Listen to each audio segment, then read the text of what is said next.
And we are live. Ladies and gentlemen, I'm your host, Ibu of Wrestle Pearson. Welcome to the pilot episode of Wrestle Pierce Face Off, the Sunday Spectacular where the First Lady Isra, King AO, and yours truly take turns debating the hottest subjects in wrestling in a series of one-on-one face-offs. We're going to be with you guys for a little while, so strap in and make sure to like the video, comment, subscribe, and send super chats because tonight is going to get spicy. But first... Pause! Come on, bro. But first, Isra, First Lady, Queen, how are you doing today? It's the pilot episode. It's the beginning, the launch. What's cracking? I had to serve. Barbie. Hi, Barbie. I'm gonna take it off because I can't see without my actual glasses. But yeah, I'm great. I'm excited. This has been in the works for a minute, so I'm pumped. I'm gonna put both of you in the blender, and I hate to do it because you're my brothers, but it's a shame. We'll see. I don't get put in blenders. I put people in blenders. I will have the king gloves on for you, Israel, because I know you're a delicate flower, and I can't. I put several octaves below. You feel me? Because the last time I talked to you, and you said I was yelling, and then you threatened to call the police. It was a whole thing. It got ugly, but I'm a chill. But yeah, we'll see, folks. We'll see. Ladies and gentlemen, again, it's Wrestle Pierce Face Off. Basically, we're going to go over some of the hot topics. We're going to talk. We're going to have a broad discussion and stuff because we do open these podcasts as a family, discussing things together. But ultimately, we know why you guys are here. You guys are here to see Ibu versus AO. You're here to see Isra versus AO. You're here to see Isra versus Ibu. And the cool thing about tonight is I'm going to win all my debates, and you guys are going to be able to decide that in the chat if you'd like. And so, hanger section, I hope you guys are strapped in. You know, I'm sure the Israelites are there. I'm sure AO's hive of sycophants are here as well. But I'm very excited. I'm very excited to get into this. This is going to be fun, guys. We're going to talk about SummerSlam. We're going to talk about Gedo and the preposterous booking decision of Kaito Kiyomiya not advancing into the out of the A block of G1. We're going to talk about that. We're going to also talk about the controversial Friday that AEW had with the women's division and the whole Lufisto situation. Very excited to talk about all this stuff. And so again, guys, please like the video, comment, super chat. And also, another wrinkle to Wrestle Pierce Face Off is like Unpurist on Friday. We will sing for you guys if you send a $50 super chat. $50 and we'll sing any song you'd like. And so that should be fun. We'll see what happens. But yeah, SummerSlam, guys. SummerSlam last night was in Ford Field. 51,000 roughly. You're not even sounding right. If you want to hear the lovely Isra Right. sing tunes with the melodic stylings of Big A.O. and Backup Cuckman, I'm not a cuck. super chat. We will sing any song you want. You feel me? Absolutely. $50, you send it. We sing it. Just like on Purist. If you on Purist gang, y'all know how we get down. We had a big Friday. Big Friday. I don't remember what the fuck we sang. I was smacked. Can't cap. Back to SummerSlam. Yeah, man. SummerSlam was in Ford Field, everybody. Very eventful show, I guess. 51,000 in Ford Field in Detroit, Michigan for the 8 matches at SummerSlam. Wait, you said how much? 51,000 per wrestle tickets. No 80K? No 80K. No 80K. For the quote-unquote biggest event of the summer? Biggest event of the summer in the United States. Y'all Nonetheless, America like that? America I love God, guns, in my country. I don't know. Crazy. SummerSlam was last night, and second biggest WWE show of the year. Very eventful. I thought the show overall, it's really hard to summarize my opinions on SummerSlam because, I was enjoying most of the show. Not everything reached the absolute ceiling that it could have on paper, but I was having a good time with the show, generally speaking, especially coming out of Io Sky winning the championship, the women's championship. But that ending really just soured things in a weird way, and it just makes it hard to kind of rank this show compared to other WWE pay-per-views. But nonetheless, last night was SummerSlam, and I guess before we go match by match, Israel, what did you think of the show? I thought the show was all right. First of all, is my connection cool? You sound good. Okay. Yeah, absolutely. Okay. I was worried. I got shook for a second. I'm like, not on the pilot, but I thought the show, like, first of all, the first match was amazing. It got kind of slow during the middle, and so like writing it out, like the last 3 matches are gonna be like, the most exciting. But I mean, the highlight of the show, well, the match of the night was Seth versus Finn, obviously. And then another highlight was Io cashing in. Well, the whole women's match was incredible. One of my favorite women's matches this whole year. So I would say these 2 matches ended up kind of being the only part of the show, in my opinion, if I was to suggest it to anyone. Basically, these are the only 2 matches that you should watch. I wish it was a little more well-rounded, but I mean, I really liked Gunther and Drew, and I really loved Cody and Brock. I thought what Cody and Brock did I thought that was beautiful. Shit put me to sleep. I thought it was a gorgeous wrestling match, gorgeously worked, sexily ended.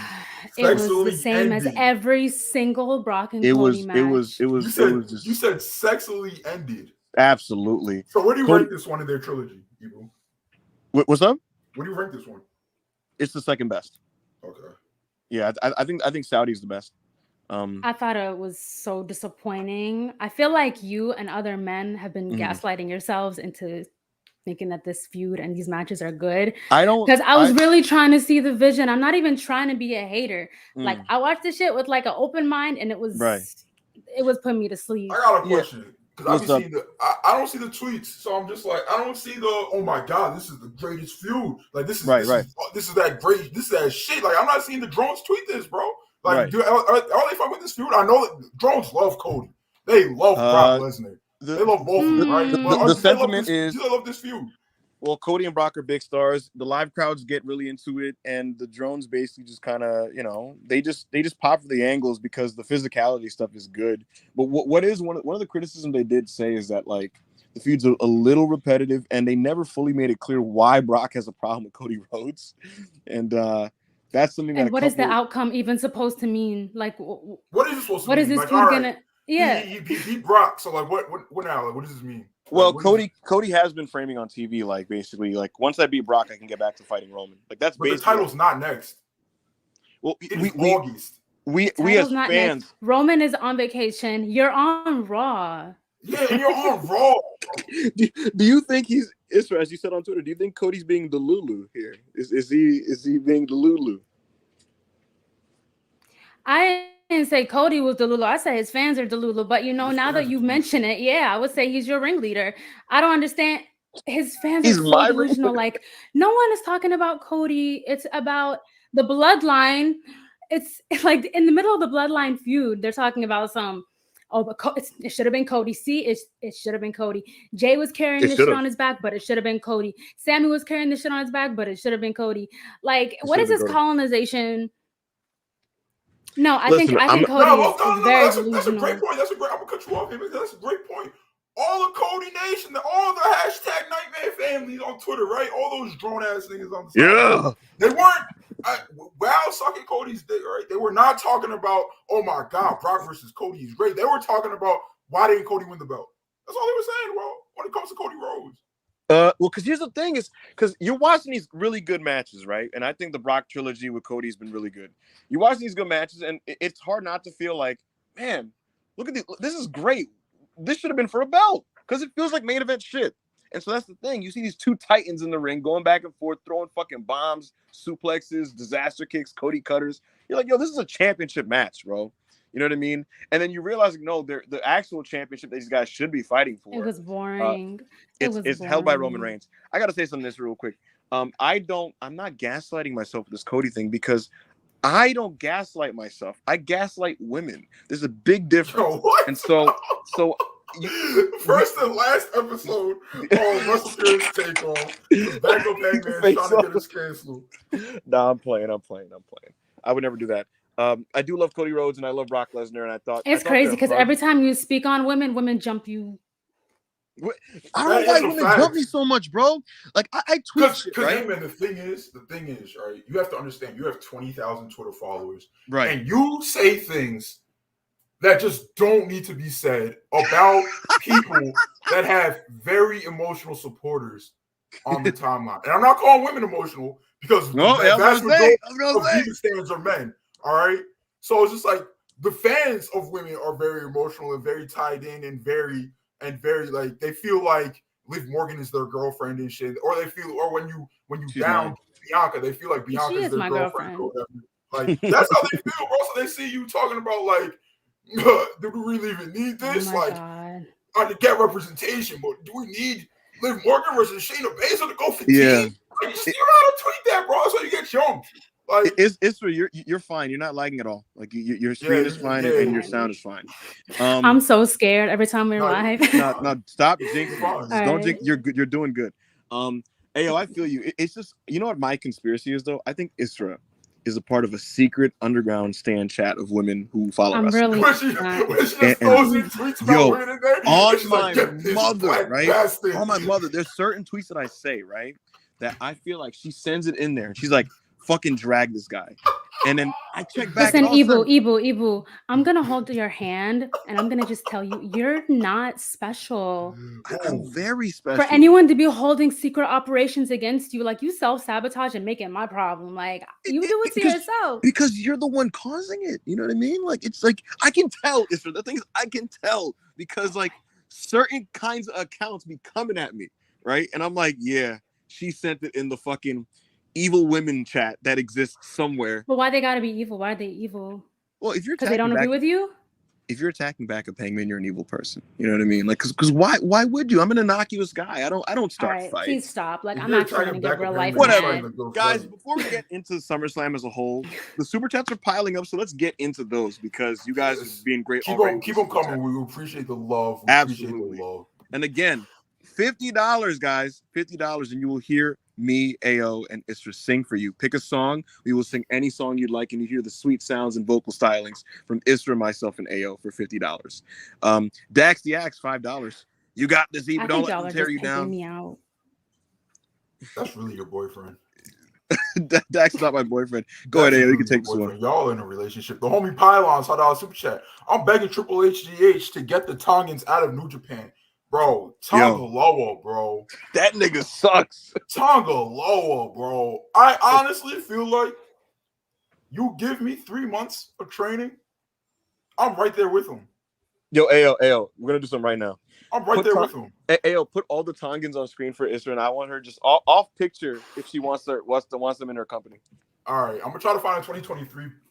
Yeah. Start with Tonga picture Loa. Though, and not a fucking Let me go, not like 2016 Tonga Loa because I know ladies kind of fucked with him back then. How far is Tonga from Samoa? I don't think Tonga's a country, bro. Right. It's a people. Got real. Yeah, like Tonga Loa, like the Girls Destiny, they're Hawaiians, aren't they? I thought the niggas was Tongan. No, it's like it's an ethnicity, bro. Like it's. Oh, gotcha. Like let me look. Maybe I'm a fucking idiot. Let me look. No, Tonga is an island. Never mind. Get the picture on the screen. Get the picture on the screen. Because I'm saying, how are you Tongan without a Tonga? That's what I'm saying. It's an ethnicity, bro. It's a country. It's a country. Oh, hold on. I'm gonna get these niggas on the screen. Yeah. I want. It's I want to see how Israel's talent ID works with this one. And while you're getting that up, yeah, man. Look, Tonga Loa, Tama Tonga, Hikuleo. These are not people that at the moment are adding to New Japan Pro Wrestling, in my opinion. I just feel like I don't know. The Gorillas of Destiny once upon a time were a very viable tag team, and I think Tama Tonga's gotten over, but like they've really just like negatively affected this G1. And Hikuleo in particular is getting out of the A block. That's fucking crazy. Bro, Hikuleo making it out of the block is just like that's crazy. Like some shit is people were pissed that he was announced for the G1. Like people were really mad. And I was like, I get why y'all are mad, but like they were always gonna put him in the G1. Like they obviously very like they like Hikuleo a lot over there and shit. But him making it out of the block over the Musketeers, I can't find this. I gotta go to Twitter. Damn, like we can't find over Game Kid. No, I was googling it and shit, but it was all like old shit. Like it was all like 2016. Shit. Go on them niggas' Twitters, bro. Just go on them niggas' Twitters. I'm going to Twitter. Media. What we got here? You know, Israel got an old man fan, and she about to really be like, oh, unfortunately, God, she I told this better. before, if a guy has a broad chest and gray hair in his beard, she's like, oh my god, it's crazy. It's crazy. This nigga does not post pictures of himself, bro. Except when I'm wrong because I'm not bit. attracted to little ass boys. I'm crying. Fuck this bit. Oh, what was you saying, hey man? Nah, nothing. Get the picture up, bro. It's too hard to find. It's not even worth the effort. That's unfortunate, bro. Yes, I scrolled his media. I scrolled 10 pictures, and I'm literally in 2018. Like, fuck he doesn't have shit. Go. Most of the shit is memes. Bro, it's like memes. What is going on? Dog. Like, it's not even worth the effort, bro. All right, go to the next super chat. Let's go. All right. Oh my god. Nancy Reagan, $5 super chat. Boo Boo is right about Trish and Becky's match. Becky should focus on taking care of her house while her man focuses on his career. That's feminism. Nancy Reagan, that is crazy. Becky is a real woman who supports her man's career. Becky is the man in that relationship. She's more over. She makes more money. At the end of the day, match catalog. At the end of the day, don't. She doesn't have a better match catalog. She really don't. And that's no disrespect to Becky because she's solid. Promo. But she's not. I like the Baxter. Hopefully she gets involved in some good shit soon because she is a star. Yeah, she's publicly beefing with Triple H. It's pretty fucking hilarious. Yeah. I never thought I would see the day, honestly, that they would try to hold Becky. I don't get why they're playing. But I don't get why they're playing with Becky. I thought she was a golden child. Like, obviously, she had to put herself in that position. But once she was there, like, I thought she was. I have a real theory. I think it's more so Triple H don't fuck with Trish Stratus like that. Bro, you put her in this feud. No, Becky wanted the feud. That's why it's happening. Yeah. I would have much rather because I would have much rather saw Becky versus Trish than Shayna versus Ronda. Because that shit was horrendous. I need those however long that I need all those minutes back in my life. Like, I don't get in my feelings about matches because it's whatever, but I was like so irritated because I love Shayna. Like, I love me some Shayna, especially when she was NXT Women's Champion. Like, I thought she was gonna be her on the main roster, and they just fucked her over completely. So I'm like thinking this could be like a career resurrection and kind of put Shayna like up, and it just looks like they fumbled completely.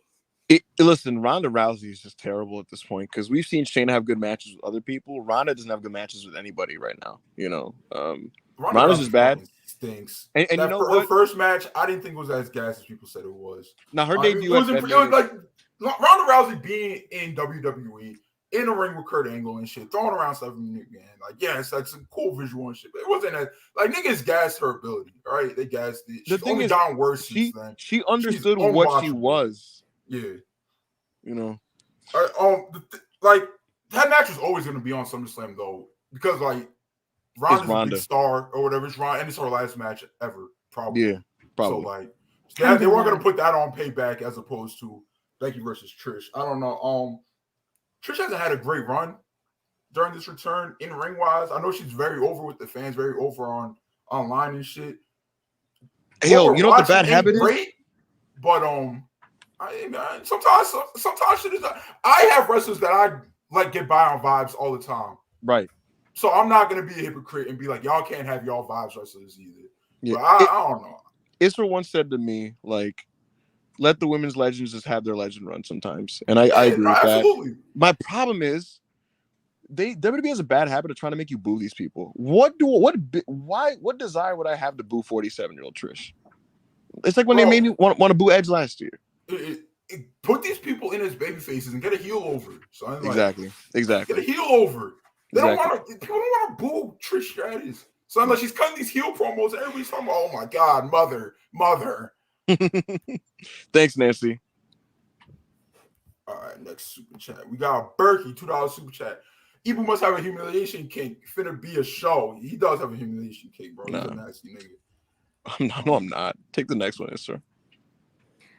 Jacob Donnelly, $5. Thank you very much. Let's go. Ibu about to clean sweep. Jacob Donnelly. Hang gang or don't bang. Yo, what's Yo. How much Hangman pay you to yeah, come on, bro. You are Hangman. He sent Jacob that $5 and Jacob Donnelly, don't let these people bully you. Don't let Isra humiliate you. You know you sent that out of your own accord. And yeah, man, hang gang or don't bang. You know, hang gang or don't bang, nigga. Take the next one. Take the rest of the super chats, Israel. All right, so Willie, 9.99. Thank you very much. He said, "What will make some women take digs?" No, what y'all make of? Wait, what you'll make of some women taking digs at creative? In my opinion, any threat of not re-signing would ring hollow because the grass isn't greener in AEW. So Paul can get away with publicly underplaying concerns. Ooh. That's what it's crazy. You kind of low-key took my thought from last night when I seen Triple H, what he had to say about the quality of women's matches and how he doesn't want to look at gender. I was like, Becky, you are so fucked, because if you leave, it's like, where are you gonna go? Mm-hmm. You think it's that's like why the grass really is not greener. You think that's why he has that mindset? I feel like because I've noticed this, and I tweeted about this. We're at an all-time high now when it comes to wrestlers publicly complaining about just their situations on Twitter, and I think it's because Triple H and Tony Khan aren't dictators.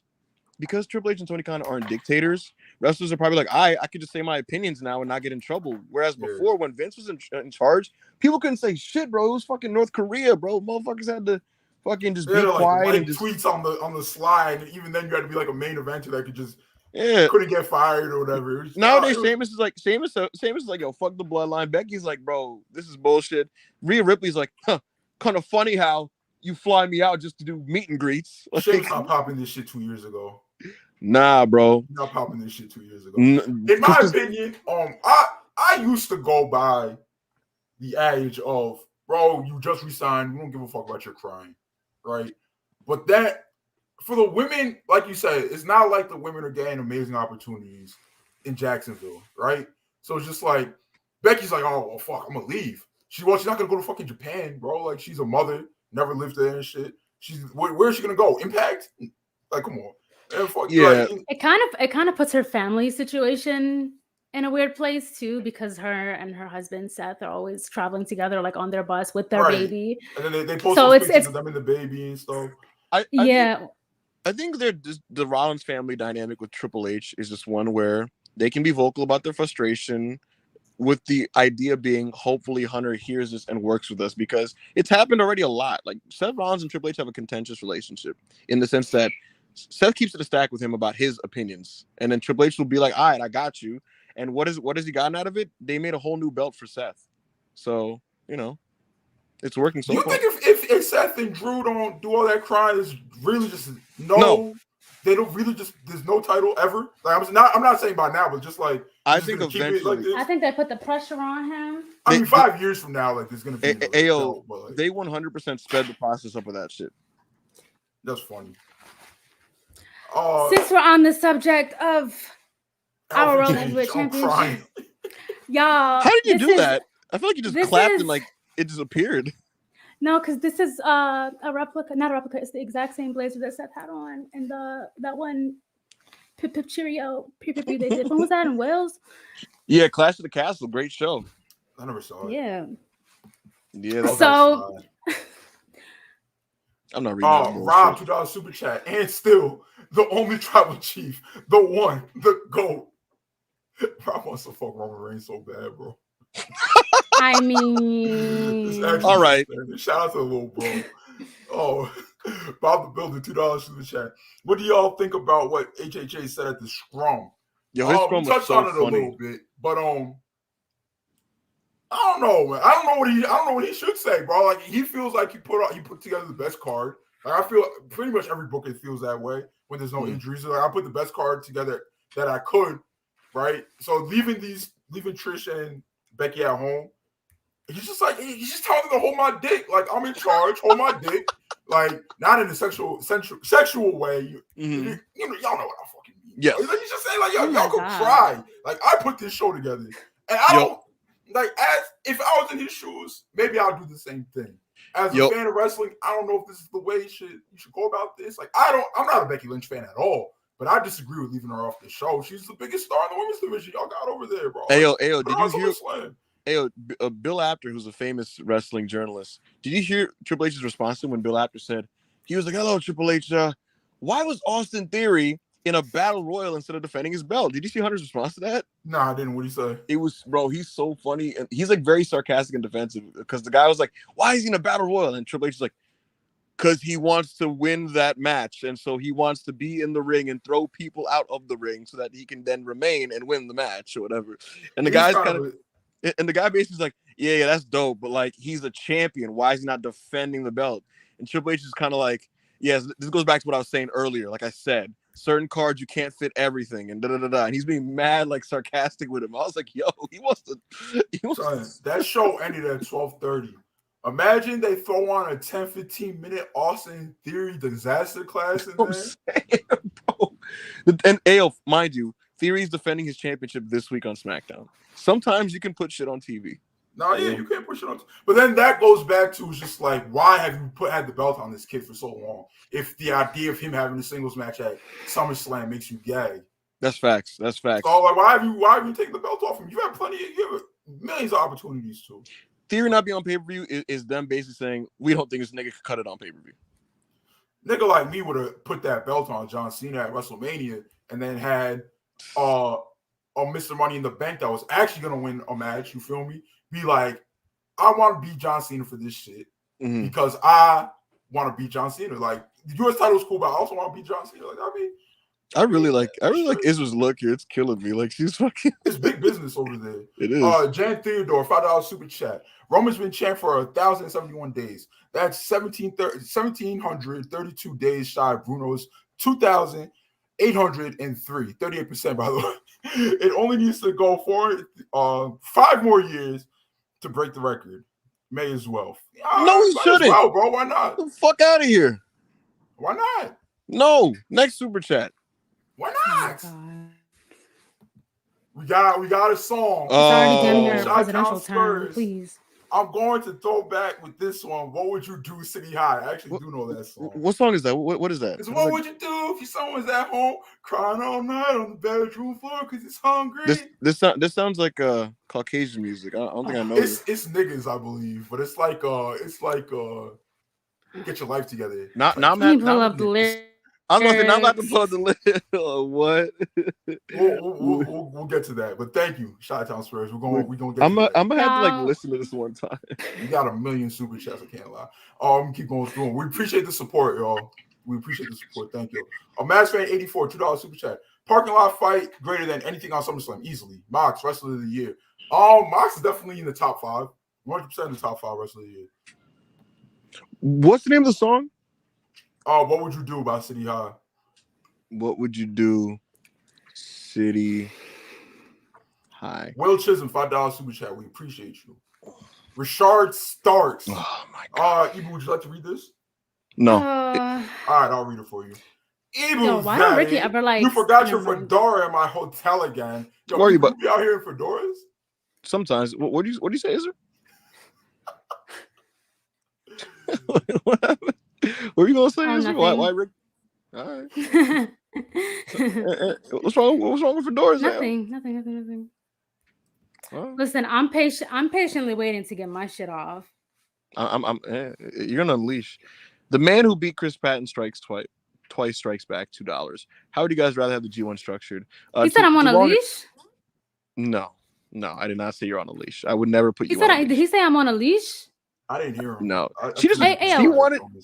She wanted an excuse to take her glasses off and look cool. Women. I love it. You know what? Now that I rewind my memory, he just said I'm on a leash. You said you're on a leash. I said you're gonna be unleashed. Can you put this man on timeout real quick? Honestly, to say that. Hey, about what? An Iraqi guys in the chat is disgusting. So honestly. I'm gonna read this out, and I'm gonna give my take, and then I hope you've changed your ways by the time I bring you back up here. Anyway, The man who beat Chris Patton twice strikes back. $2 super chat. We appreciate it. How would you guys rather have the G1 structured? I would do 3 blocks, 30 contestants, kick out God, throw back in Nagata, Kojima, Suzuki, kick out Chase Owens, ask AW for somebody else that's like over but it's not on TV every week. I'm not sure who that would be off the top of my head. But yeah, I think that's a lot better of a product than what they gave us this year. Literally just trim down the crew. Thanks for the super chat, Chris Patton. Aaron Blinn, $2 super chat. Appreciate you, bro. Finn losing to Seth bum ass is a travesty, and that's a fact. We will get into that because the first face-off tonight will be between me and Isra about this topic. Isra, you can take this one. $5 super chat. Kaito Kiyomiya fell to his knees in Walmart watching Okada selling for Tonga Loa like that, and not for him, and now him. That was fucking disgusting, bro. I feel like Okada was doing a bit. Like, I think he was joking. That shit felt like selling. I feel like I was being trolled. I think he was selling to showcase how trash. We have a fourth member of the podcast. We have a guest. Isra, would you like to introduce the audience to our fourth guest? This is Leo. This is my son. He's 9 years old. Love of my life. He needs to be fed. So if y'all want to send super chats for Leo's food, send super chats for Leo's food. Leo is a cool cat. Leo doesn't like me for whatever reason, and I think it's a little selfish. But Leo's a nice cat. Besides that, Leo don't know you, bro. Bro got one-sided beef with a cat that don't know him. Honestly, I mean, look, never mind. Dinamaz. Bro, I watched the YouTube documentary like a couple months ago when I was getting some work done, and they were talking about how pets are racist because the owners don't be having black people over. So they never seen black people over before. So like when they finally see it, they're like, "What the fuck is up with them?" And that's why dogs be like barking at you and shit. Hey yo, listen to me. There's so many times in my fucking life where I'm walking down the block and certain dogs are going crazy. Bro, snapping. Like apparently, if you got like a puppy, like you're supposed to like get your black friends over when they're really young, so they don't know what niggas look like. Niggas, bro. This is like doctors and like vets saying this and like psychiatrists saying this shit, bro. I'm telling you, because otherwise, fucking, you start getting situations, niggas lunging at you and all you slow down, Buster. Come on. It's only a situation you understand if you're black, because it's just like you'll be walking right. And you'll see like 10 white people in front of you passing a dog. Dog don't say shit. You walk by that dog.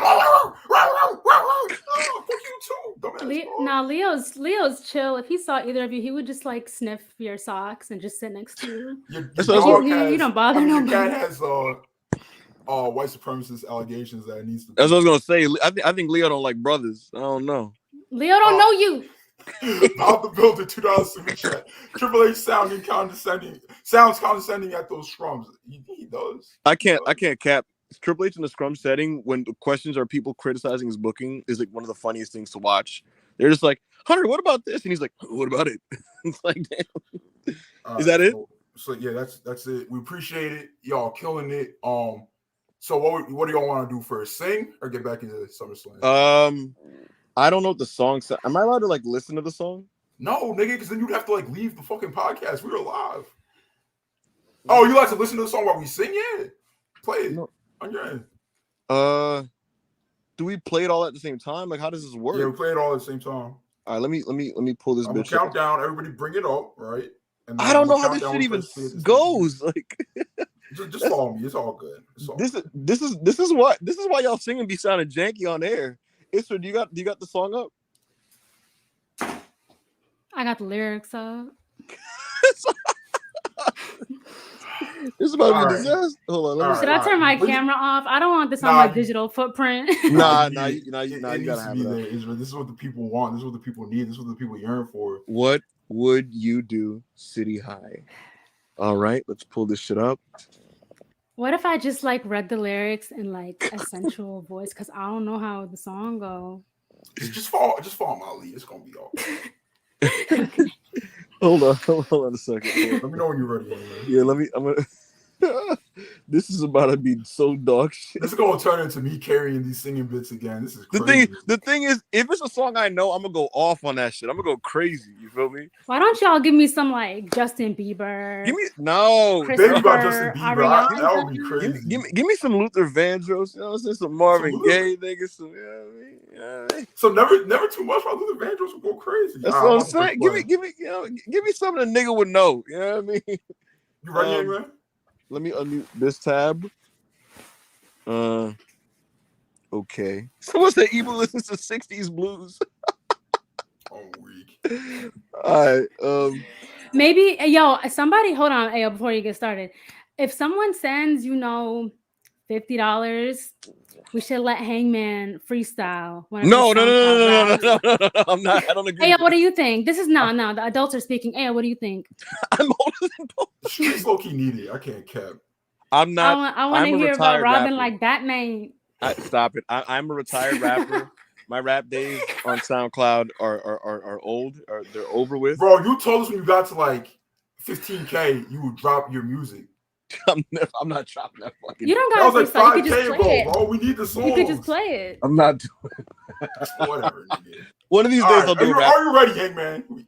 Hey, go to the YouTube link posted by DreamLost99. It's the lyric video. Just type it. I don't need the lyric video. I know how the song goes. Yeah, but still, it's just because the timing of the video when we sync it up and play. You know what I mean? Oh my fucking god! DreamLost99 on YouTube. Bro, you got it. If I go. Just type it in City High, what would you do? And then click that one. I bet you when I play this shit, it's gonna be fucking ads. It's gonna be ads, bro. Then get past the ads. Is this a rap song or is this like a sing song? It's a rap song and a sing song. That's even harder. Oh wait, I forgot I had an ad block on my computer. What would you do, City High? We're supposed to be giving the people wrestling content. The whole time you two were arguing, I was listening to the song. Man wants to fucking talk about this shit for fucking 8 years before you sing. Go to wait, this is not a fucking lyric video. Oh, you said it was by who? Oh, DreamLost99. All right. Yes, sir. All right. Yeah. You ready to go? Folks, This is the live official Wrestle Pierce Face-Off sing-along of City High's What Would You Do? And Ayo, I'm gonna count you down and I'm gonna go 3, 2, 1, play. All 3, right.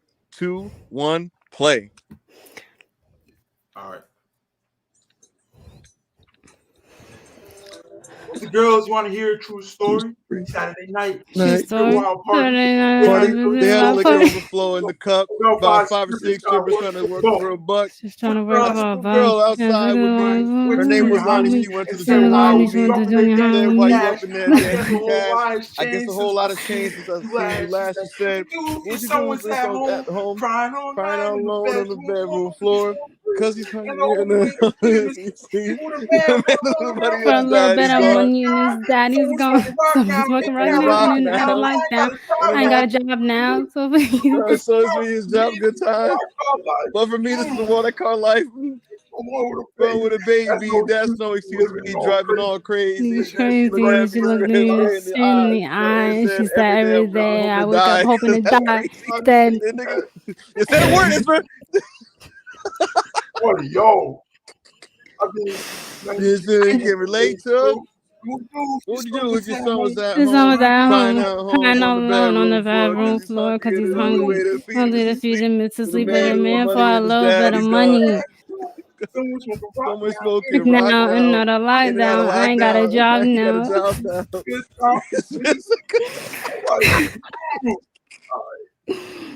I think we're good now. Are we good? Let me know. I think we're good now. Shout out to Spurs. You feel like you got your money's worth? I can't even cap to you, bro. My volume is so low. I still don't know how that song sounds.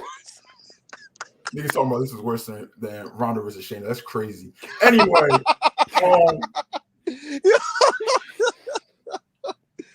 all right. Thank you guys so much. Again, $50 super chat, and we will sing any song you'd like. And I'll tell you what. If it's a song I know, I'll do a little bit of a better job. Bro, give me some Chris Brown, and I'll sing this shit by myself. I'm not. You go. Anyways, SummerSlam. Like you can't put some boomer shit on and expect me to know what's going on. Like I'm sorry. No disrespect. Talking about crack rock and your daddy's home and all this fucking shit. SummerSlam opened with Logan Paul versus Ricochet. Logan Paul going into this match. The build was about having the most viral match ever. This match opened because Logan Paul flew out to watch Jake Paul have a fight against Nate Diaz. And this opened up in pretty interesting fashion. The crowd was super into this. They were super into this, and they just wanted to boo the shit out of Logan. So this had a lot of heat.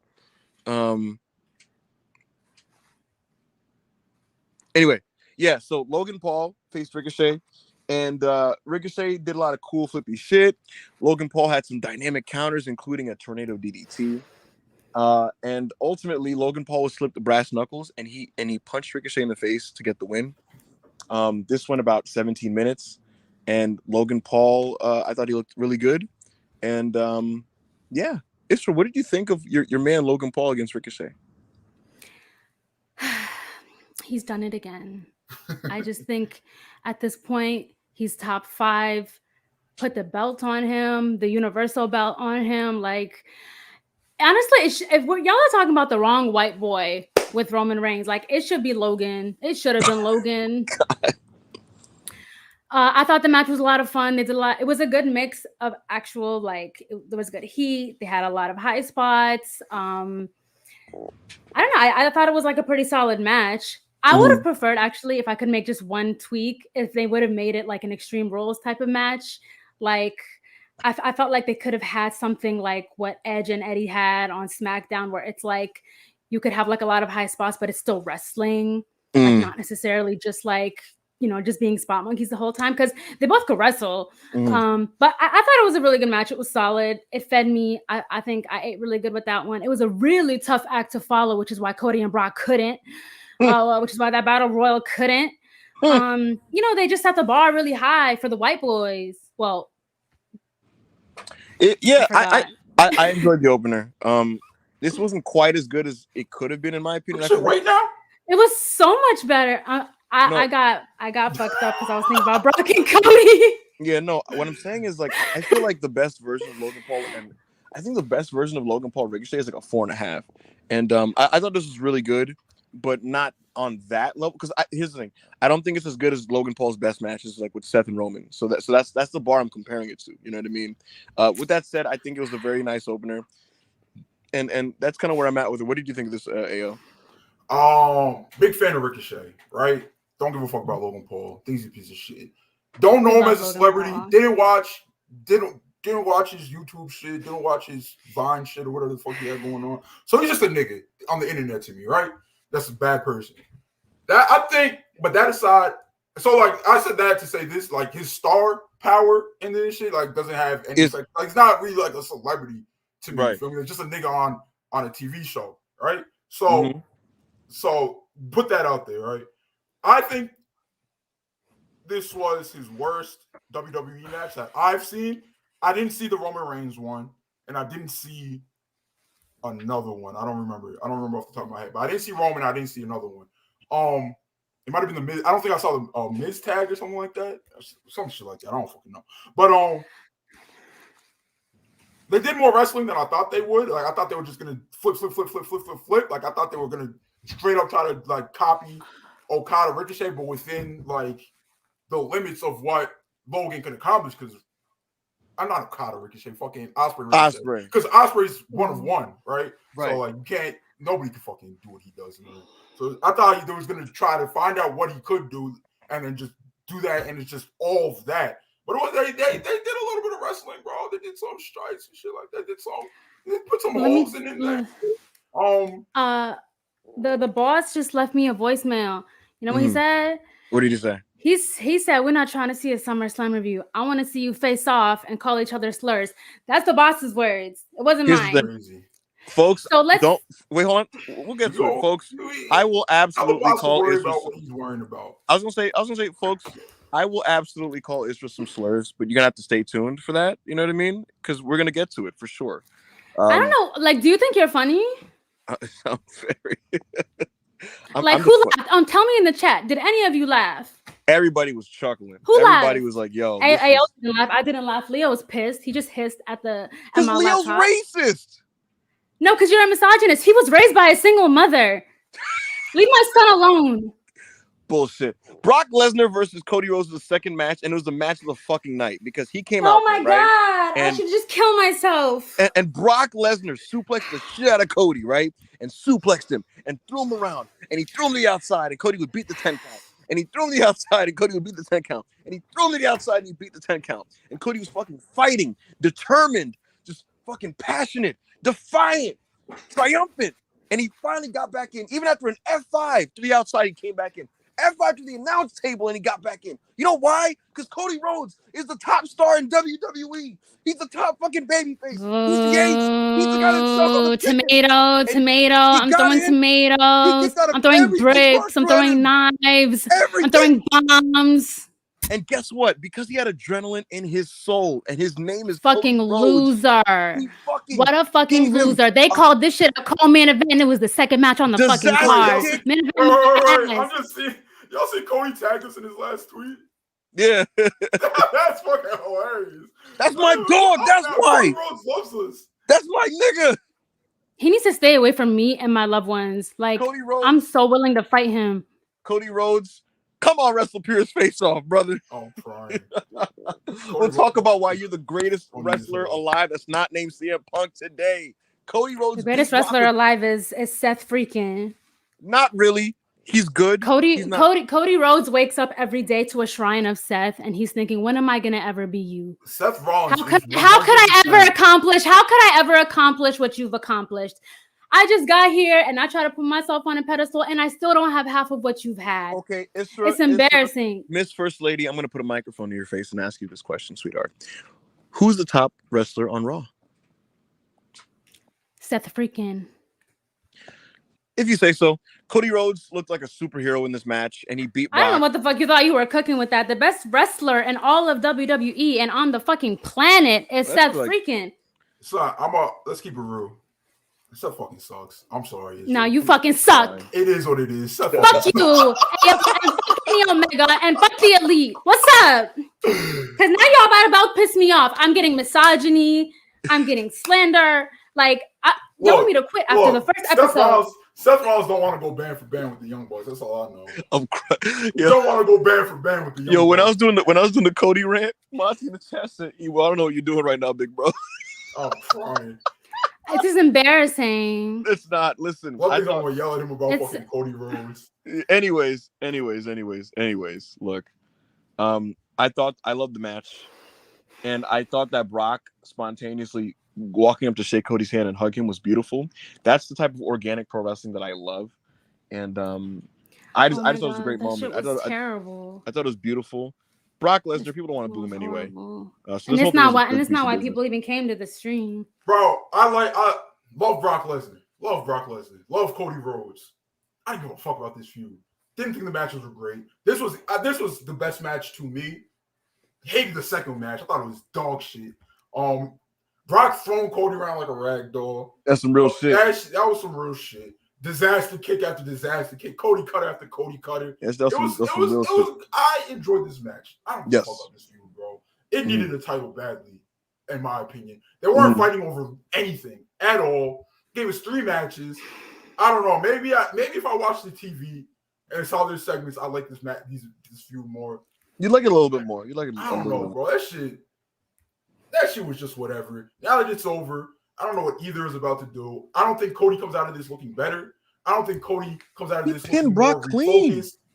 All right, but it's fucking Cody Rhodes, bro. Bro, he pinned Brock clean. The company basically told you Brock, who's been like the so all right, so A+ to F-.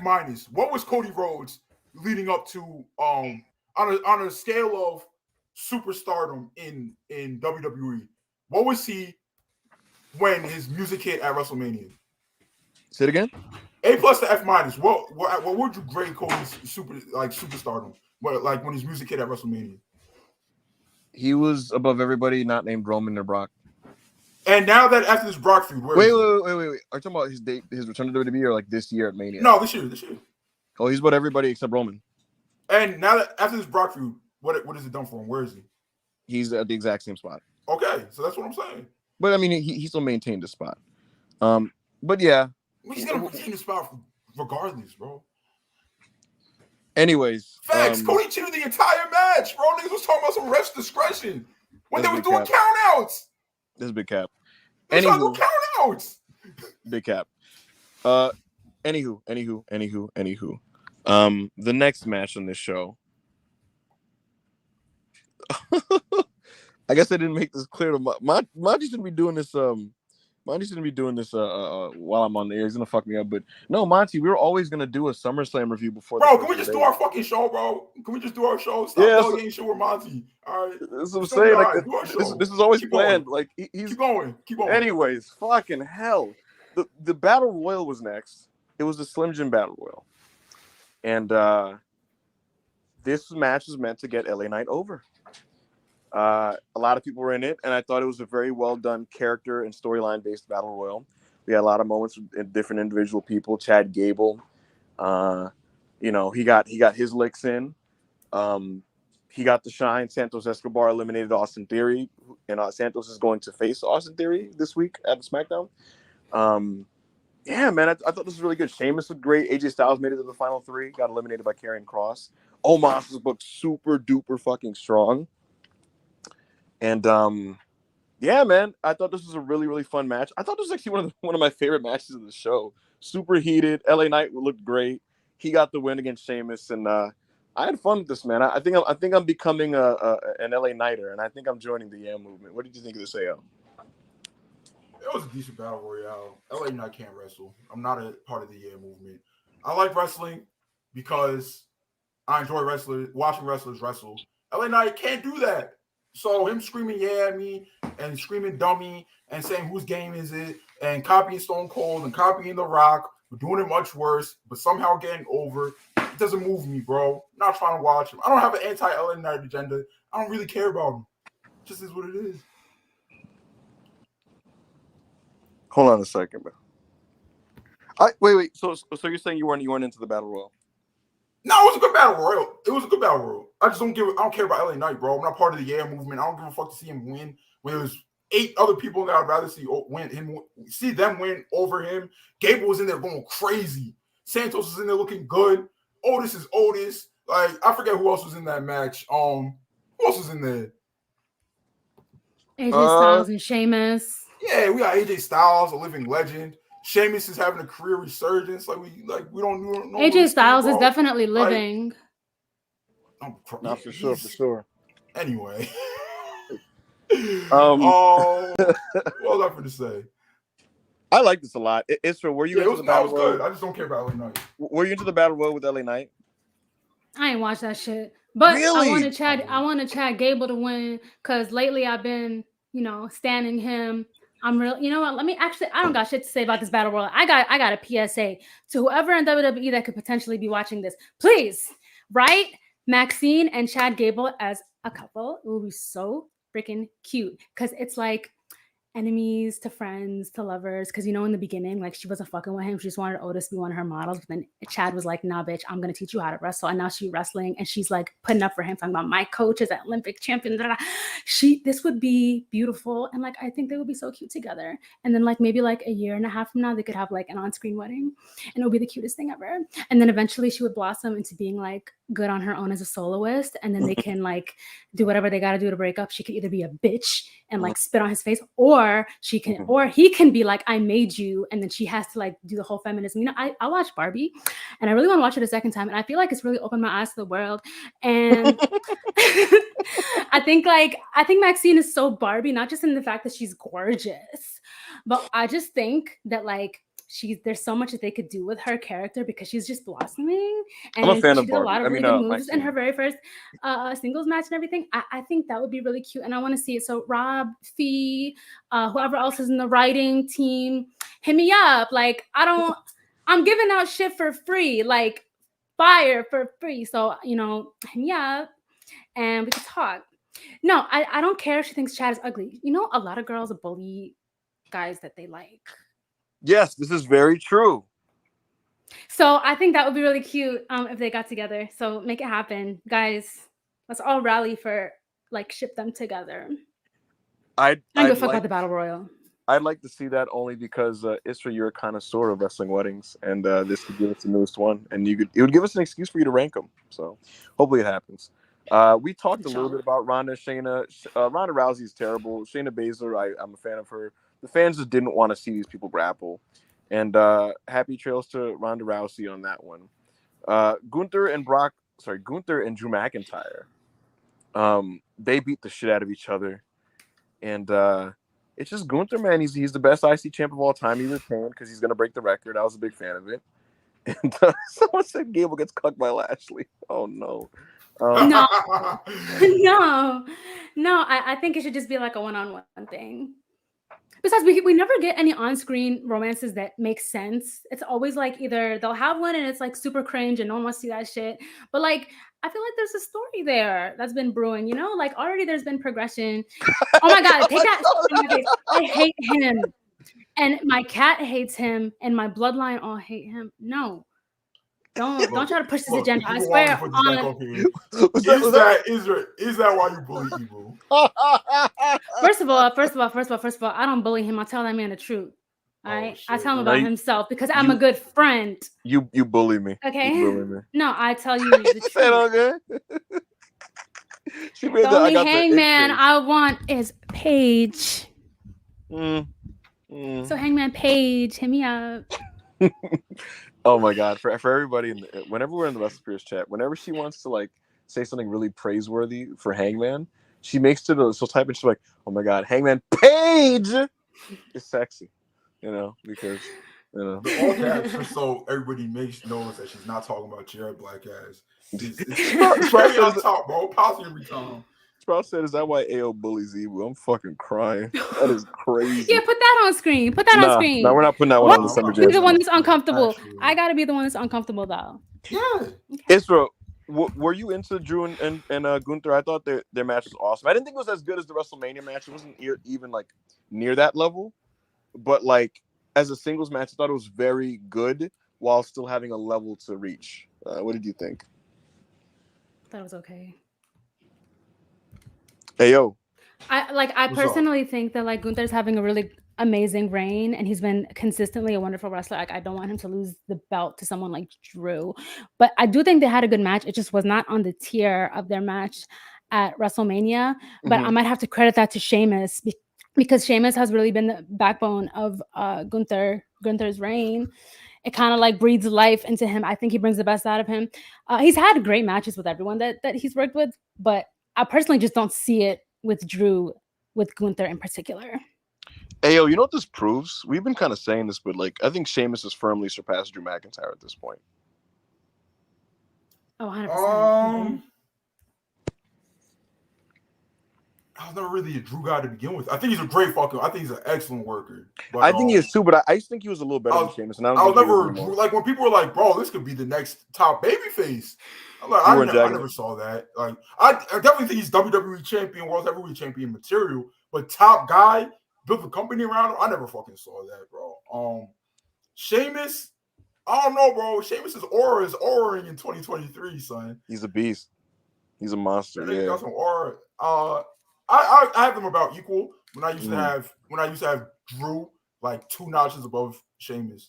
So yeah, he's definitely catching up in my opinion. I don't know if he surpassed him though. Got you. Sheamus was always like one of my favorite big guys because like you know how like when I got into wrestling that was like the era of like the Shield in them and like Sheamus was kind of like doing whatever, like people kind of didn't check for Sheamus, but I always thought that he was one of the bigger guys. He has a really good like decent catalog, but like recently he's been like incredible. So I think him being upset and like voicing his concerns is very valid because when you see that he's how old is he? And like he's in his prime. 45. Yeah, like being 45 and like basically reaching another peak, another prime in your career, like he deserves so much better, like at the very least to be showcased and have like meaningful feuds. And he's an incredible wrestler and we love him. Like he should come to Raw and feud with Seth. That would be like 10 out of 10. So I've told this story before, but for anybody who wasn't like in our Spaces era last year, Sheamus, I like Sheamus a lot now, but Sheamus actually made me quit wrestling from 2009 to 2016. I did not watch any wrestling. I did not watch TNA. I did not watch WWE. I did not watch New Japan, nothing, bro. Because Sheamus killed my love for the sport. I fucking hated him when I was a kid. I was like, I didn't understand how somebody could possibly be that white. I didn't think he was that good. I don't think he was very good. He came to Raw, ran a train on the entire roster, beat John Cena. I used to be a John Cena stan. I can't stand him now.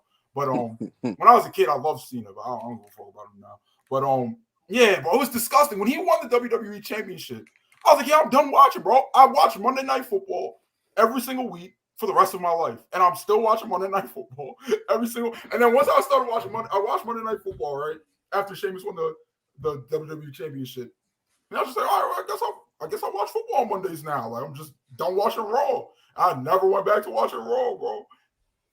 It's crazy because I hated that initial push of Sheamus, and then when I got back into wrestling, I was like, "Wait, this nigga nice." Like, it took me a while to notice it because it was like in my mind, it's like it's still that fucker Sheamus. But when I got back to wrestling and shit, I like checked out like the bar and all that. I was like, yo, Sheamus is good now.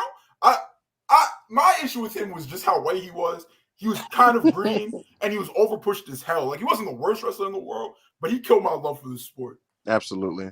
But he's great now, and yeah, he's great now. I'd love to see him wrestle Gunther again because Gunther's the best IC champ of all time, and I was a big fan of Drew and Gunther's match. We're now up to Seth Rollins and Isra. It's your time because Seth Rollins, he went in there with Finn Balor. Hold on. Actually, before Isra gets in her bag about Seth freaking, we have some super chats piling up. So thank y'all. Keep them coming in. We're gonna blow by these real fast. And then we're going to get to Seth versus Finn. Yes, let's do it. Will Chisholm, $10 super chat. We appreciate you. Great show. Y'all know if the Kyrie going back to WWE is true and if they're trying to get other people, because this shocked me. I thought AEW would get her. Well, I personally don't know, but Parker P of Dumb Guy Live used to work for The Observer, has a lot of sources. He tapped in with his Joshi people. He said this on stream yesterday. He tapped in with his Joshi people. He said it's absolutely true. So, yeah, and then PW Insider reported it, and Kyrie herself said that she has an announcement to make tomorrow.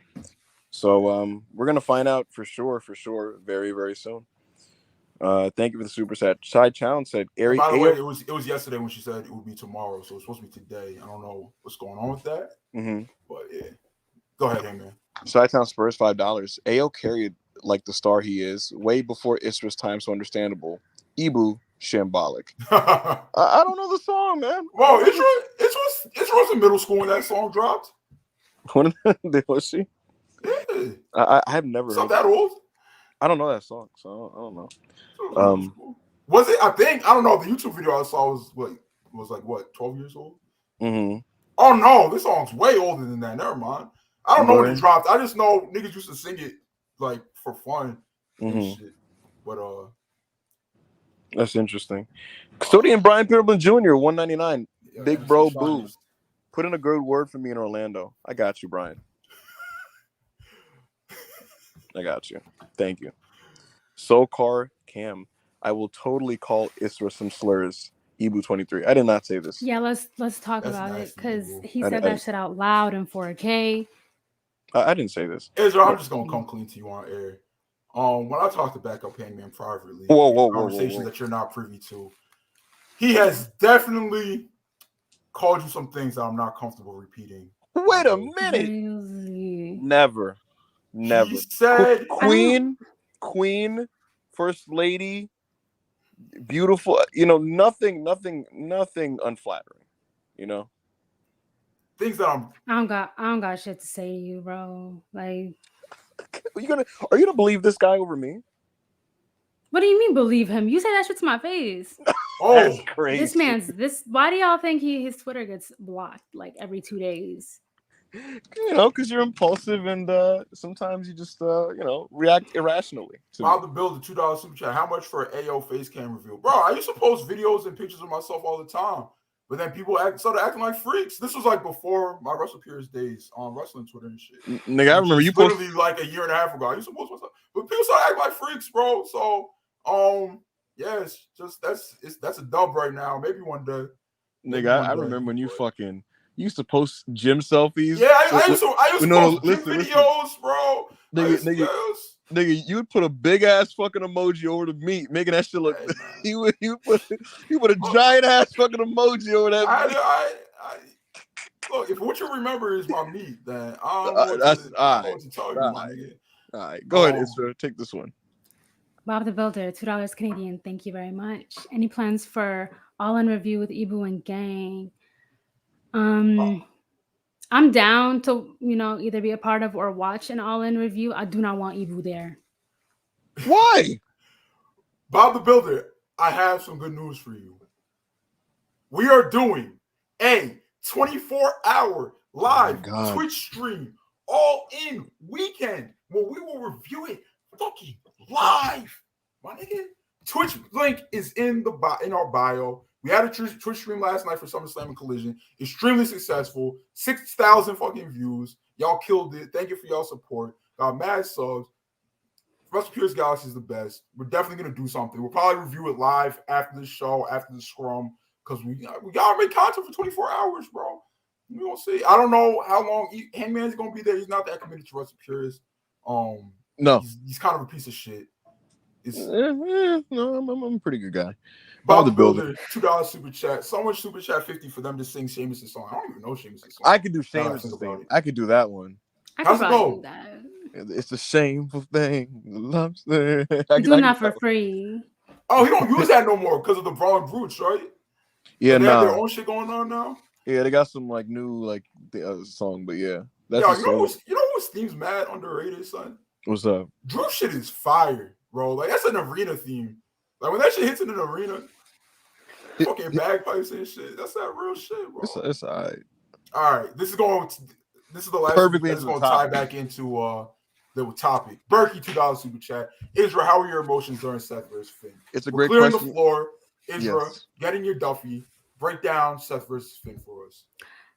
I wasn't moved. You know, I knew Seth was going to retain because why would they put the World Heavyweight Championship on that little boy? Like, take the belt off Seth to give it to who? To his son?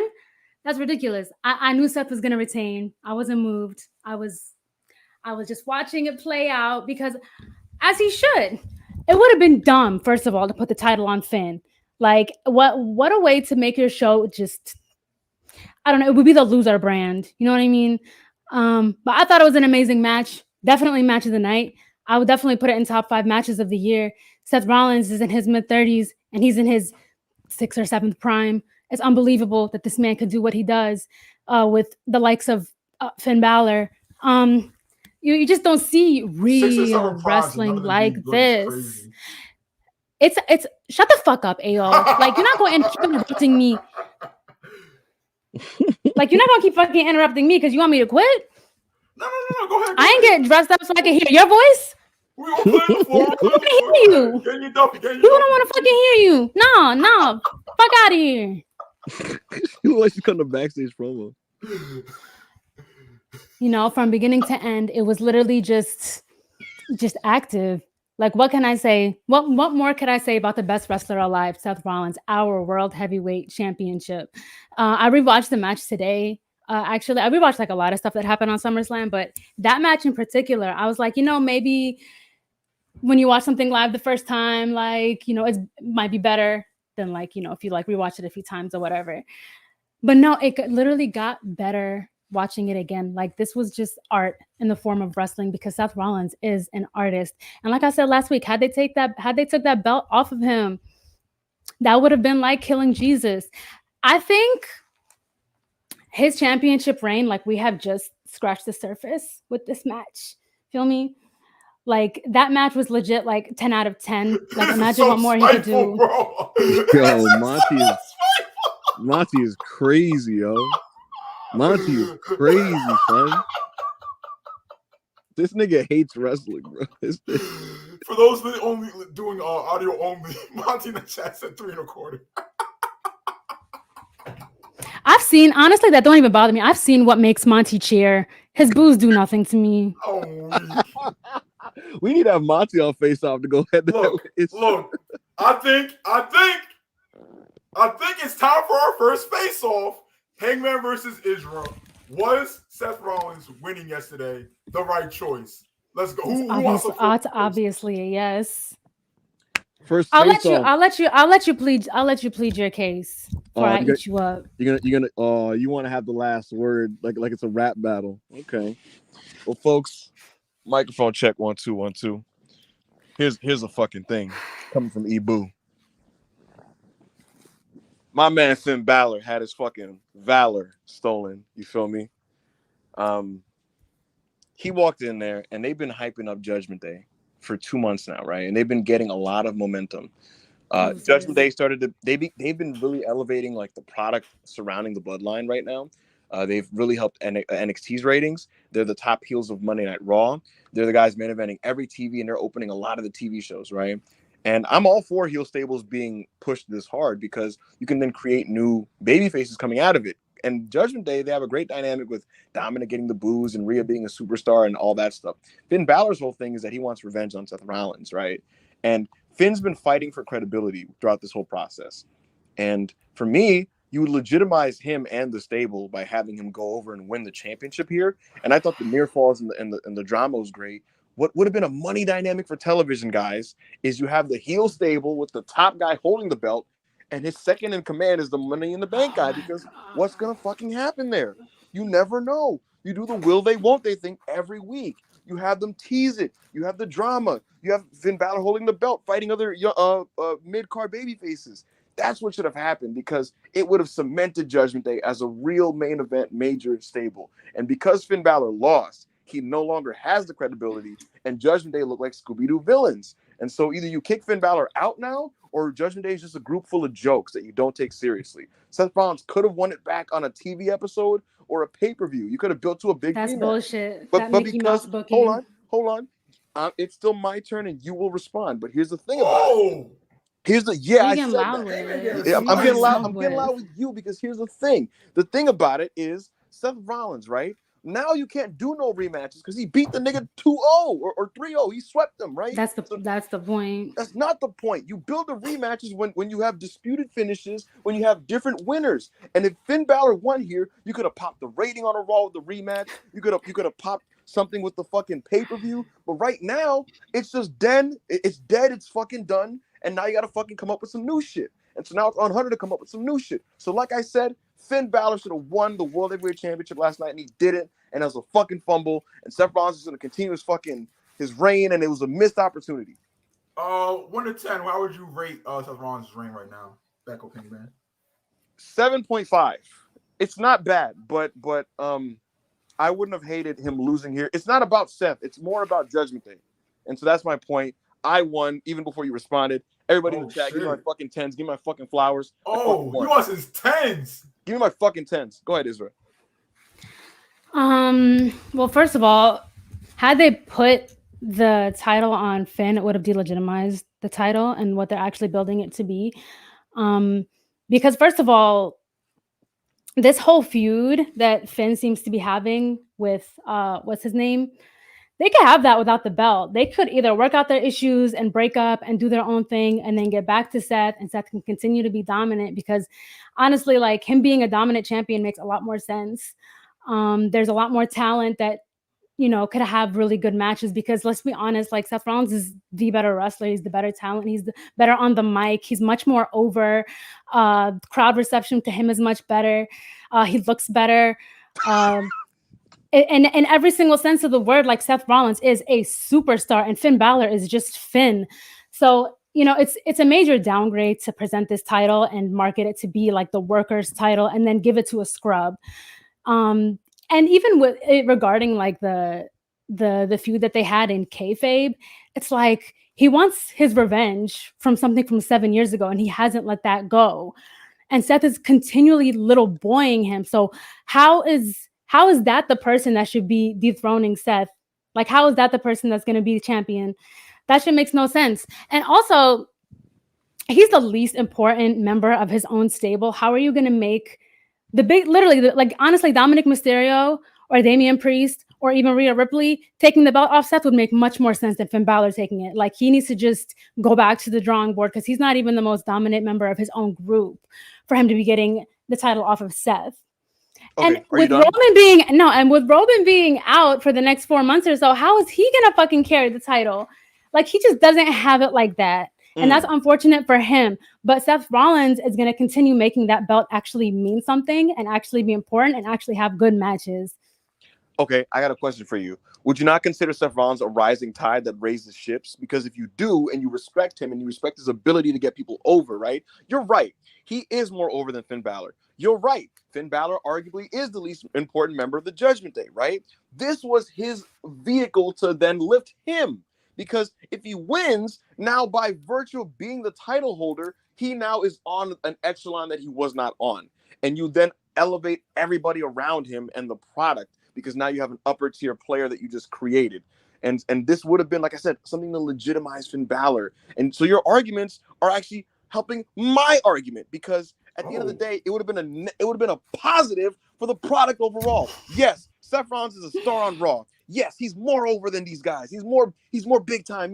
They like the fucking song, the whoa. That's great, right? But if Seth Rollins is so great, if he's a rising tide, if he lifts the ships, he could have lifted the entire ship of the Judgment Day while not losing anything from himself, because when he gets the belt back in a month on TV, the fans would love it, and Judgment Day would be a bigger group, all from the process. But as a result of what they did yesterday, I have no interest in seeing any of this any further. And it's because of the booking decision that they made. Given what they set up, Finn Balor should have won the match, and he did not. And it's the fault of Triple H. It's the fault of the booking, and we're stuck with the situation that we're in now.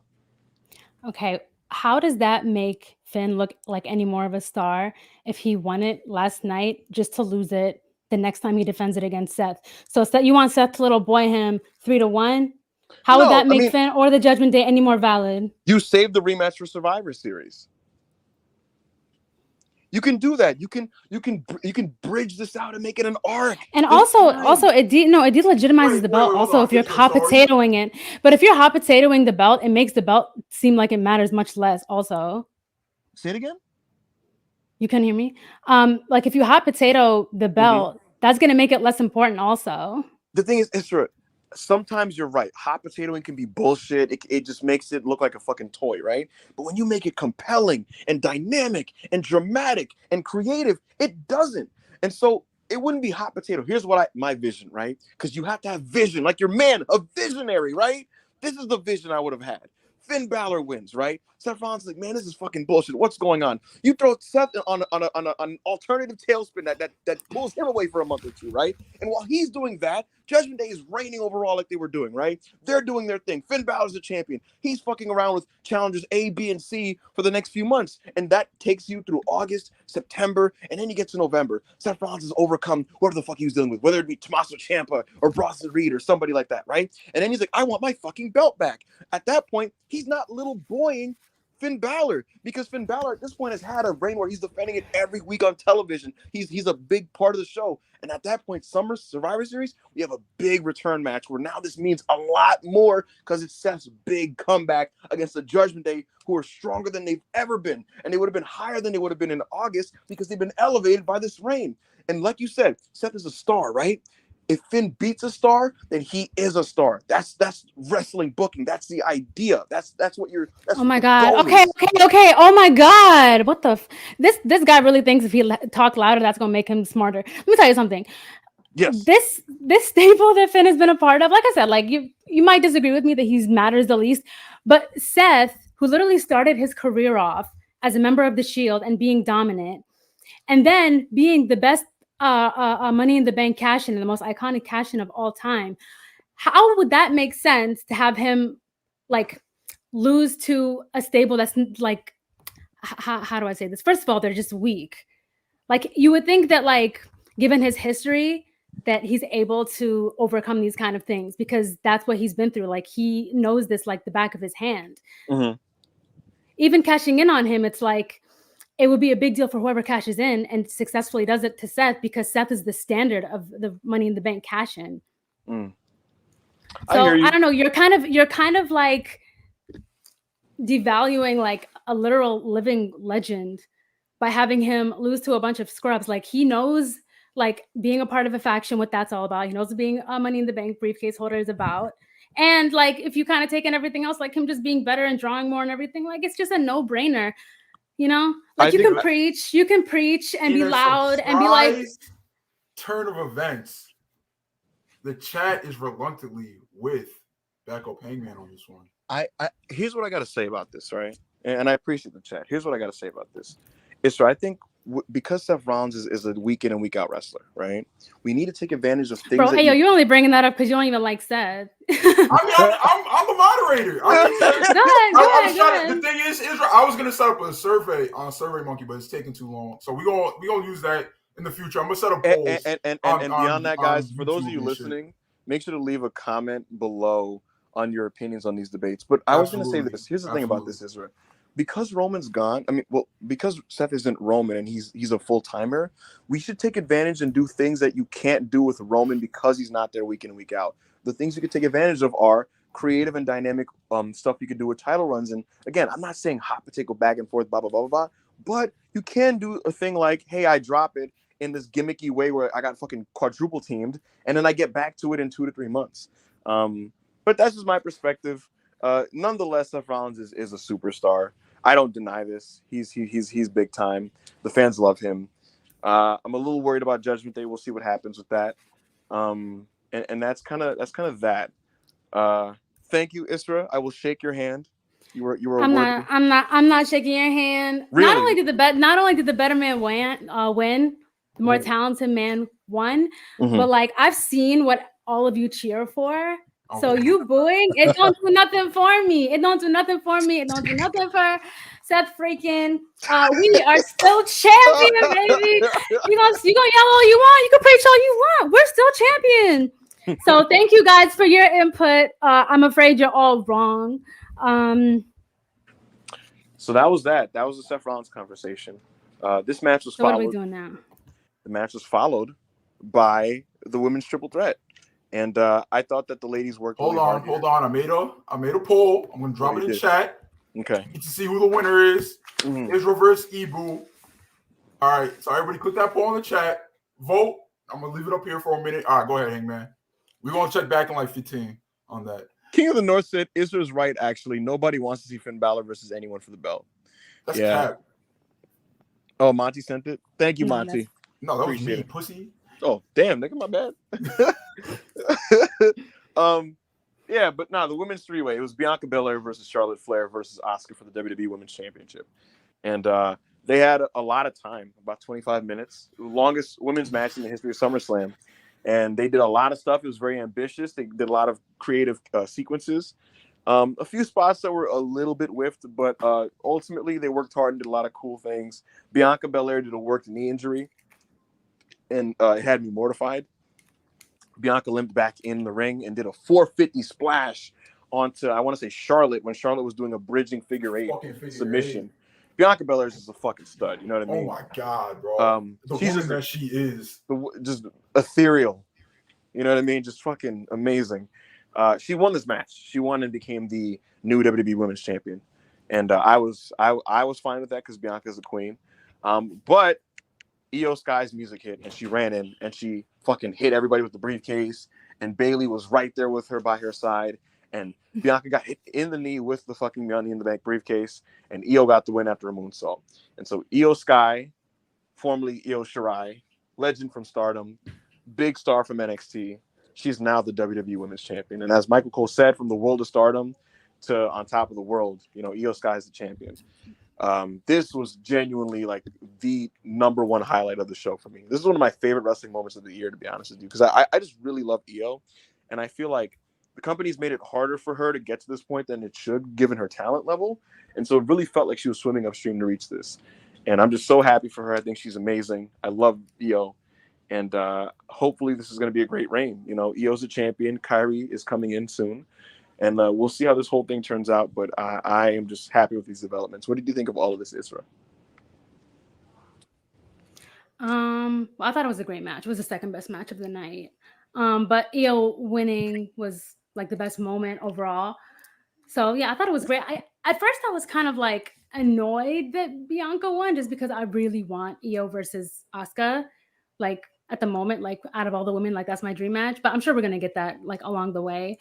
But yeah, I'm not mad at the outcome. Like it made Bianca look good, but also it made sense that she would lose because she was like kayfabe hurt or maybe hurt. I don't know. These days they blur the lines real bad.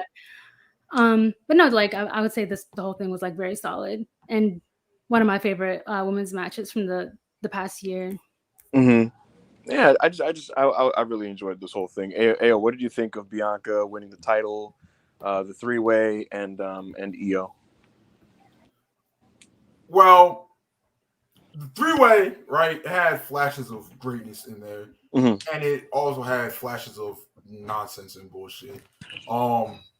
They was very, like you said, it was very ambitious. They went for a lot. Didn't all come through great. Like there was some botches. There was some very slow to set up spots. There was some there was a lot of issues. Did I like the match? I like the match a lot.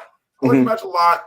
When if you were on the Twitch stream with us yesterday, when Bianca won, I popped huge, bro. I was yelling. I was standing up in my crib and shit, bro. Like I was happy as hell. My queen won. 450 splash on the Charlotte Flair. KOD 1-2, all that shit, bro. Like, in that moment when Bianca won, I was not thinking about EO. I was not thinking about how I had sources telling me that EO was going to cash in at SummerSlam. I was not thinking that Kairi Sane was gonna debut, and I wasn't thinking about EO. I wasn't thinking about Kairi. I wasn't thinking about anybody. But I was happy that my second favorite women's wrestler of all time, Bianca Belair, won. And then they ripped my fucking heart right out of my chest. I like EO. I like EO a lot. I don't like her as much as I used to. I don't think she's where she was before her injury or where she was 5-6 years ago, but she's still very good, still near the top, or if not, yeah, she's still near the top of the WWE women's roster and shit. I don't know, bro. I can't be unbiased about this. I don't know if I can call good booking or bad booking or what. I love Bianca too much to be unbiased about this. I think it's bullshit that she lost in 10 seconds. I'd rather at least she got another title reign, I guess. I don't fucking know. Good for EO. Happy for EO. Sad for Bianca and sad for myself. Israel, real quick, Yuzora Hart earlier in the chat was saying like he doesn't like how like Money in the Bank is turning into a babyface thing, because if you notice in wrestling now, even if a heel is holding it, the fans like get excited when they run out to cash in because it's like a right. They should be like disgusted. Oh no. Yeah, but now it's like an exciting thing is happening on the show because like holy shit, there's plot twists. They're cashing in now, and I'm just curious. Do you have a problem with that? Do you have a problem with like Money in the Bank being that thing, even though the heels are usually the one holding it? No, not really. Yeah. I think it's in my opinion, like if I'm in a crowd, even if it's someone who I don't like, if it was anyone that wasn't Cody, even if I didn't like I would get excited if you're about to cash in, because it's like it's an exciting moment. Like usually, even though like sometimes it might be like you could guess, for the most part it's like always a surprise. So I don't see the problem, to be honest. I feel like that's like very low on the list of like bullshit like tropes in wrestling at the moment, if I'm honest. I agree with you. At the end of the day, it's an exciting thing on the show, and it's like not that deep. I think there was the tide that was turned the day Seth cashed in, because he was big heel, and he made cashing in an exciting moment, and I think he unintentionally babyfaced the cash in, because like ever since then, like that's kind of become what it was. Like people like can't wait to see who's going to cash in. I agree, and I think that's the best cash in of all time, and WWE's been chasing that since. Oh, Edge's is the best cash in of all time, I feel. No, Edge's was the first. It's the second best, but it's been outdone. The best. This is the second. I'll give Seth that one Edge's little thing. That was a cute moment of his career. I'll give him that one little thing. I think the real issue with the heels is like the heels and babyfaces cashing in at like the exact same way nowadays. So like, there's no differentiation. Like Liv Morgan cashed in exactly how EO cashed in last night. That's how Liv cashed in. Like that's basically how Big E cashed in. Like, yeah, I would prefer babyfaces to be more straight up and man to man with their cash-ins. That is a good like I'm not like babyface. Like you're just supposed to be the guy that we're supposed to be rooting for, right? You don't got to be a good white hat like tie on like nerd. Like you don't have to be like I'm playing by the rules all the time just because we're supposed to root for you, right? But it's just like it would be nice if we got some more of that. Like RVD one night stand. Actually, fuck Edge, bro. RVD one night stand is the greatest cash in of all time. What are we talking about? And RVD is for those who don't know, he just walked in front of John Cena and said, "Yo, I'm gonna fight you in my backyard at one night stand. I'm cashing this shit in right now to let you know ahead of time." Yeah, RVD cashing is the best. Like Berkey said, yeah. Song. Not fucking Edge. Edge is second best. Rollins had a cute little third. But I think Seth is the best. But so you telling me one is erased from history forever? You're telling RVD to kick rocks, cash-ins. I mean, You're telling me you don't RVD's was want to see definitely RVD much more gone forgettable. forever instead of Seth cashing in over Roman. Well, yeah, because it wasn't even the iconic device of them running in to cash it in. The match doesn't happen if he doesn't do the cash in for one night stand. Then I get rid of Edges. Then there's no other vehicle that makes quote unquote sense to have John Cena show up to Hammerstein Ballroom. Okay, so then I'm getting rid of Edge. Okay, so he's not the best. What, you said Edge? Nigga, we're talking about Seth versus RVD. Hello, can you hear me? Hey, hello? Yeah, we can hear you. Yeah, no. My shit like fucking went crazy. He's lagging, I think. No, I'm back. Can you guys hear me now? I'm back. Yeah, we can. Yeah, look. RVD's. I guess it led to more cool shit than Edges. Edges led to a live sex celebration, but I don't know. The main event of SummerSlam. The main event of SummerSlam was Tribal Combat. Roman Reigns versus Jey Uso, and we were told going in that this match was going to be for that necklace. I forgot what it's called, like the Hanale or something. No, basically, something else. Basically, the winner is the new Tribal Chief, and the winner would be the new Undisputed Universal Champion. And we were told that no other Samoan member of the family can get involved. And I expected like designs on the ring. I expected like cool little flourishes on the ring or something. I expected some different presentation. But this match is literally just a no disqualification match between Roman Reigns and Jey Uso, and not a particularly exciting one. A lot of weapon stuff early, kendo sticks and chairs. It was okay. Typical Roman opening, but with some weapons. Jey Uso had some comebacks, did some dives. He did a flip dive that was pretty nice. The more the match wore on, the less the crowd kind of cared. They were kind of with it at first. You could tell like they knew like, all right, this is the Roman match formula. But it wore on, and then like they went to the outside and Solo got involved, and it kind of just got stupid. And then like Solo and Roman are double teaming him, and then Solo and Roman are fighting, and Jey spears him through the barricade, and it's not anything particularly new or groundbreaking. And then Jay's about to win. He super kicks Solo, if I'm not mistaken. But then a guy hits Jey. And he has a mask, and he takes the mask off, and it's Jimmy Uso, and Jimmy Uso has turned on his brother. I mean, even if he didn't take his mask off, you would know it was gonna be Jimmy. Like you see that wagon on him. Niggas seen them love handles. I literally said it live on air. We was all like, "Who is that? Who is that? Who is that?" I was like, "Wait a minute, I know them love handles anywhere. That's Jimmy Uso." Bro, listen to me. Hey yo, I saw the hand and it was tan. And I was like, no. I was like, that's not a Samoan hand, is it? That's not a Samoan hand. I was coping, and it was Jimmy. Anyway, Roman spears Jey through a table, and he wins and retains the championship. And it looks like every Samoan is on their own side now because Solo had some issues with Roman in the match. Jey has issues with Jimmy. And Roman's still the champion, and the Usos are broken up. What did you think of all of this, Isra? Well, first of all, I don't think the Usos are broken up because, first of all, like if you kind of see the, oh my god, I'm gonna vote for Isra. Let's see what we're cooking here. God damn, Evil won the first ever Russell Pierce face-off. I want to. That sounds like sexism to me. Do a vote and see how many women are in the chat real quick. That's crazy. Do a vote and how many women are in the chat because it's giving misogyny. God damn. I mean, the conversation is gonna be about misogyny later, so we're really gonna get to the bottom of this. Oh boy, if Isra beats AO on that one, that'll be interesting. If she gets her lick back, if she gets her lick back on that one, I'm rooting for you, Isra, on that one. I'm rooting for you. What was I saying before you interrupted me? Nobody. I think we were talking about his tan hand. Jimmy's tan hand? No. We're just talking about the match, the main event. The fucking. Yeah. Oh, you said the Usos aren't broken up.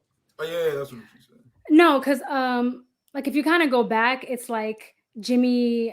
The way I look at it, and they're gonna do whatever bullshit they want to do, but it seems like Jimmy just doesn't want Jey to be the tribal chief and turn into what Roman is. So I think it was more like a big brother, like I'm trying to protect you from, becoming the thing that you hate.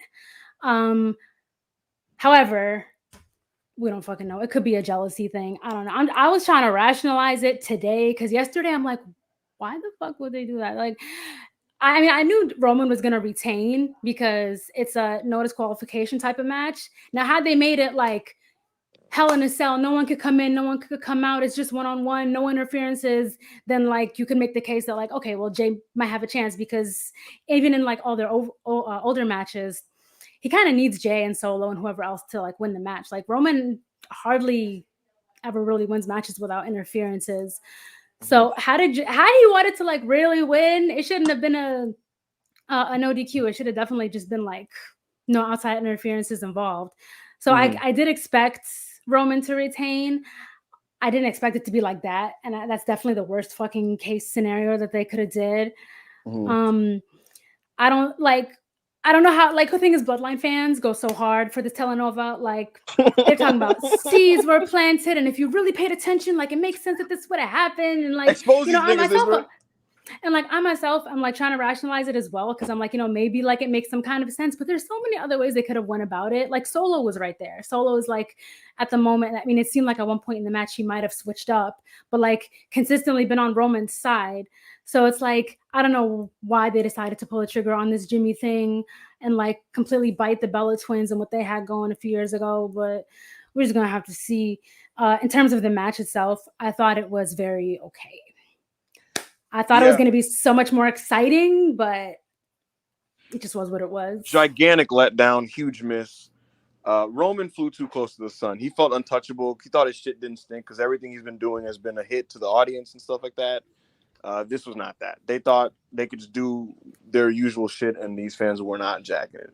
I kind of hated this when it was all finished. And it wasn't even the match being mid is like whatever. It's the plot twist, bro. Like I just don't want to watch Jimmy and Jay yelling at each other at the opening segment of a SmackDown about, you never really supported me, Oos. I did, Oos. I always supported this family, Oos. Nah, Oos. When I was in the hospital, Oos, you were going after the title, Oos. Nah, Oos. I was always thinking of you, Oos. I don't want to watch that. I don't want to watch that at all. So, very disappointing and a bad close to a show that I was having a good time with. AO, do you have any unique thoughts to add to this? Because I thought it kind of fucking stunk. Look, I'm gonna be the odd man out. I don't know what the big deal is. I don't know why WWE fans are so upset about what happened last night. I don't know why WWE fans don't enjoy the match. I don't know why WWE fans hate the Jimmy turn on Jay so much. Really? Why? Well, because it's all been fucking terrible the last 18 months, my nigga. None of this shit's been good. Roman hasn't had a good title defense since like Cena at SummerSlam. And, what are the good title defenses he has? Like fucking I don't know, bro. It's literally the same thing as every fucking Bloodline match. Long, boring, a lot of walking, a lot of talking, a lot of looking at the camera, a lot of face twitching, a lot of oh my god, this is cinema, oh my god, this is theater, oh my god, y'all just don't watch soap operas. No, nigga, if I want to watch a fucking soap opera, I'll watch a soap opera. I want to watch professional wrestling, my nigga, which the Bloodline doesn't fucking do. That shit is terrible, bro. That shit's always been ass. It's always been ass. Always. So I don't know why you're crying now. Monty, I don't know why you're crying now. It's always been this, Monty. It's always been this. That's all I gotta say about this match. Monty is going through it. He's if anything, Hangman, I like some of the work in this match more than the usual Roman Reigns title defense. Because they weren't as slow. They weren't as plotting. At least they were whacking each other with weapons. Jimmy hit a Tope Con Hero, Samoan drop slam through the table to the outside. Like that was cooler than most of the shit that happened in 9 out of 10 of Roman's title defenses, bro. You know what? When I think about it, all bad. They're all bad. You know what? There were some cool moments now that I think about it, like that. Some of the chair stuff. It's just the pacing and the plot twist that just kills me. And here's the thing, AO, the other Bloodline matches, there's more heat and there's usually a feel good. Yeah, that's another thing, bro. Niggas talking about there just wasn't any heat. Well, all right, I guess the crowd was tired. This was the longest Fed pay-per-view in a very long time. In a minute. Bro, the crowd not having heat doesn't make the match bad. Just like the crowd having heat doesn't make the match good. It could make a good match great. It could make a great match, an all-timer because of nuclear heat, but just because WWE fans like these terrible fucking bloodline matches most of the time, and then one day they decide, you know what, we don't love this match as much as we love the other ones. It makes it a just worse as wrestling bad, match. bell to bell. Like, it doesn't make the match worse, bro. It doesn't mean that they lost their step. It doesn't mean they lost the formula. It was always bad, bro. It's always been this. I have a different philosophy. If the crowd doesn't care, then the match is automatically 10 times worse. If the crowd is super invested into it, the match is doing something right, and that's just kind of how I see it. But we'll get into it a little bit more because Monty said, May posted screenshots of AO in my DMs having an effect. Good rant. You can't dox me. I'm gonna dox myself. The new Hurt Business is gas, nigga. Ibu told me to go watch that segment. I think he told me to watch it on Saturday, so I'm like, he told me to watch the new Hurt Business segment. I watched that shit, nigga. Street Profits rock up, nigga, wearing suits, nigga. They run in the ring. They see 4 white boys. They beat their asses. This nigga Montez threw a nigga into Doggies. Doggies caught that nigga midair. Boom! Sit out power bomb, nigga. Then walk out the ring. Bobby Lashley walks out looking like that, nigga. I'll dox myself. What are you talking about? That was gas. It was gas. WWE terrible? Absolutely. But Bobby Lashley and the Street Profits are them, and they've been them for years. It's unfortunate that there's somebody. It's unfortunate that there's somebody on this podcast that doesn't appreciate Bobby, but that's neither here nor there. That segment, bro. Oh my God. That I need niggas to tell me every single week when the Street Profits and Bobby Lashley are on TV, because I will tune into SmackDown just for that. For sure. But folks, that was SummerSlam, and it's in the books, and we will see what happens with the Bloodline and all the other stuff as soon as tomorrow, probably. So that's kind of that. So yeah, Isra, do you have anything for us? Well, are we ready for our next face-off? Yes, I guess it's time for the next face-off. Okay, so this is what we got. Here we go. So Kaito Kiyomiya of Pro Wrestling Noah entered New Japan's G1 Climax tournament, seemingly to get his hands on Okada, the man he's been chasing all year. Not only did that not happen because he didn't advance out of his block, the New Musketeers didn't advance either, with Gedo choosing Hikuleo to be the second man to come out of A block, along with Sonata. So for this face-off, we want to know who fumbled harder, Gedo or Triple H? Go ahead, Ayo. I'll let you go ahead. I just gave 2 rants back to back. Street Profits good. I know he's ass out of breath. Bad. So I'm gonna recharge a little bit while you spew your nonsense. Go ahead. Triple H fumbled harder than Gedo because his big money drawing storyline, the Bloodline, the quarter popping, finger topping storyline, I think it finally jumped the shark. There's a lot of detractors of the Bloodline story that thought, oh, it jumped the shark when Sammy didn't win. Oh, it jumped the shark when Roman held it past Mania. These are things that are definitely disappointing, right? But you cannot argue that the business that the company did in the springtime with the Bloodline Civil War and the Usos having beef with Roman and Solo was not big time shit. The fans were super into it. They were selling out buildings coast to coast, and the ratings were higher than they've been in a long time. The trial of Roman Reigns had 3 million people watching, right? And so you can't argue with results. That's results. Triple H is credited for this, whether he's actually booked it or not, because he's head of creative, right? Here's the problem. When you jump the shark in a story, it's hard to kind of return from that. And the way I see this, Jimmy asking the audience to care and pick a side in a Jimmy J beef is not it. You are jumping the shark and you're going to alienate the audience. It's been said in the history of the wrestling business a long time that, heat draws money. Making people mad draws money. Making people sad draws money. Making people motivated draws money. You know what doesn't draw money? Confusing people. And what came up on screen there? What happened? No, I pulled it down because it was an accident, but it was the Monty files. Listen, yeah, confusing people doesn't draw money. And the people like the Usos, when you start telling the audience to feel things that they don't naturally feel, you fucked it up. You jumped the shark. People don't want to watch Jimmy, Jay, and Solo stare at each other, get mad at each other, fight and talk at each other, and just say oos a lot and think about their fucking moral choices. Because at the end of the day, the fans like the Samoans. They even want to like Roman Reigns, but they can't cheer him because he's a gaslighting, manipulative asshole. And so the fans understand that dynamic. They feel it, right? And that's why for them, it's like, we want y'all niggas to realize that Roman, you're under Roman's thumb. Get out of his thumb and make this nigga realize that he's a piece of shit and you should get Roman Reigns. That's why they wanted Jey Uso to fucking super kick him. That's why they wanted the Usos to beat them in the Bloodline Civil War. It was a joyous thing that the fans were in unity with the characters for. And now you're taking these characters that the fans are hand in hand with, and you're going, fuck that, give me that piece of paper, ripping it up, pick a side. I don't want to pick a side. I don't even want to watch them fight. I don't care about this. And so you took your number one story and you fucking jumped the shark with it in a way that I think damages the relationship the story has with the fans, because now there's less faith in the audience with the creative, because now it's like, where's this going now? Is this continuing just to continue? You never want to have that. And so that's a massive fumble. Triple H fumbled way worse than Gedo choosing to have Hikuleo enter the next round, because ultimately the Three Musketeers will be okay long term. Nice speech. I'm gonna tell you why it's bullshit. This nigga Triple H was never in the fucking running. What is he booked this year that was any good to begin with? What is he booked, Hangman? I mean, that's the question. Answer. Wait. What is he booked that's What is he booked that's elevated him to Booker of the Year status? Well, Booker of the Year is usually decided by just, are you making creative decisions that help the company?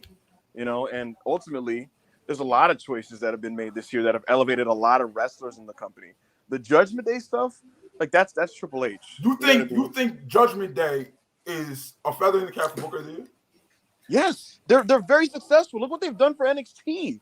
The fact that you can just take a group that you made, right, and they're so over that you make 150,000 more people tune into your developmental show that we're watching now than before, and you bring the demo from a 0.12 to now a 0.21 weekly. That's because your booking was effective. If you can get a group that over that, I can now plug them into. Fuck up, little nigga. Fuck the Judgment Day. I'm gonna say that real shit. Bloodline, he hasn't booked a single thing of it. It's been Heyman, it's been Roman, right? Triple H gets no credit for none of that shit. So all the Bloodline good, oh my God, Bloodline, he doesn't book it, right? A nigga even told SRS, a high-ranking official, I believe the term was used, he even told SRS yesterday, when SRS asked, so when's Roman dropping this? Is whenever the fuck Roman and Heyman feel like it. So he gets none of that. Judgment Day, congratulations on getting Ray and Dom over, nigga. Cute. It's real cute. Dom fucking sucks. Dom's still terrible. I'm not giving you points for putting terrible Dom Mysterio matches on my television screen or on pay-per-view. Dom Mysterio versus Cody Rhodes is the worst Cody Rhodes pay-per-view match since when? Since like, I don't even know when, bro. It's been years and years and years. Hey, yo, bro, I'm going to cut you off. Pure luck. Hold on. Time out. By pure luck, Cody didn't get killed by that feud. Hey, yo, quick time out. The very fact that a shitty wrestler can go on these programs and be like one of the most over heels on the show and in the business as a whole is a testament to booking, because the raw talent that's at your disposal there in Dominic is not good. He's not particularly good at anything. All right, so you got one little thing, that is Booker of the Year. Hey, yo, time out. That's the essence of booking. That's what booking is. Shut your ass up. Shut up. I'm not done. Gedo was the Booker of the Year until he did what he did. Something that we all agreed on the WrestlePeers mid-year review show. Myself, Chuck, Joe Holbert, backup Hangman, all said Gedo was Booker of the Year. We said this G1, it really hinges on this G1. What did we get in this G1? Kaiser Kiyomiya not qualifying. Kazuchika Okada versus Kaiser Kiyomiya not happening. Hikuleo qualifying. Chase Owens in the G1 having featured matches, beating Gabe Kidd.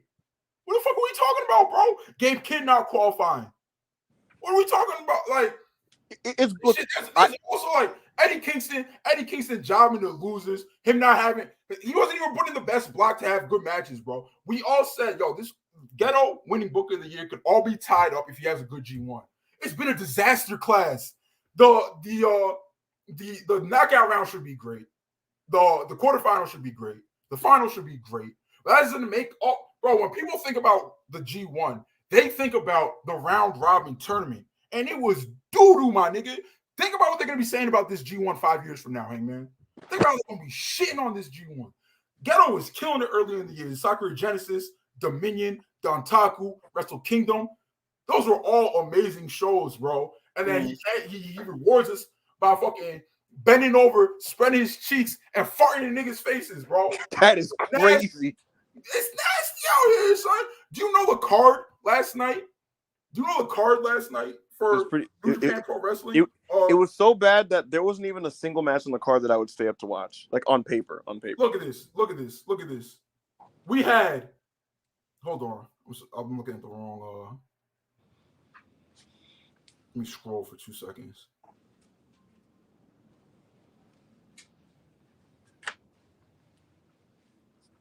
We had. I'll click back. All right, we had Yoshihashi versus.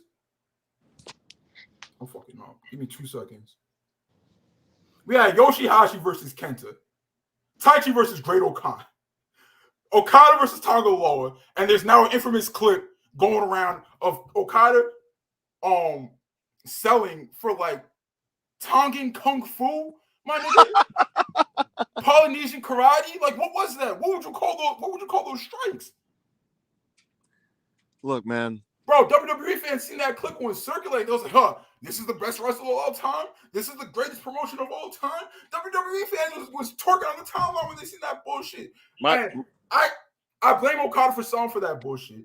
But I don't blame Tonga Loa for being the worst wrestler alive. I blame Gedo for putting him in the tournament. Why is God in there and pushed, bro? I don't know. Tonga's over now. Okay. All right. So, granted. Tonga Loa and Hikuleo advancing, my nigga. It's brutal. Then we had ELP versus Ospreay, which was a fantastic match. But are Westerners staying up till 6 a.m. to watch that, 7 a.m. to watch that? On paper, no. They should have from what they gave us, but it's Gedo shitting down his leg. It's been real nasty, right? Sonata's undefeated in the G1. Nobody gets a title shot. He's probably going to lose a knockout round match. We could have easily had a Booker worth his salt would have had Shooter go over Sonata, right? Mm-hmm. And then Shooter gets a World Heavyweight Championship, IWGP World Heavyweight Championship title shot that he's going to eventually lose before he drops it to Naito or Ospreay or whoever ends up getting the belt back. Mm-hmm. But it's widely rumored to be one of those two. But we like what did you enjoy about this G1, Hangman? So look, it's been very spotty. It's been very disappointing. But here's the thing about it. Gedo is booking an unproductive G1. He's not booking one that's damaging long-term to any New Japan contracted wrestler. That's the difference. What was booked last night at SummerSlam with Jay and Jimmy, it wasn't not only unproductive, it wasn't not only bad, it was damaging in that it actively will lower the quality of upcoming SmackDowns.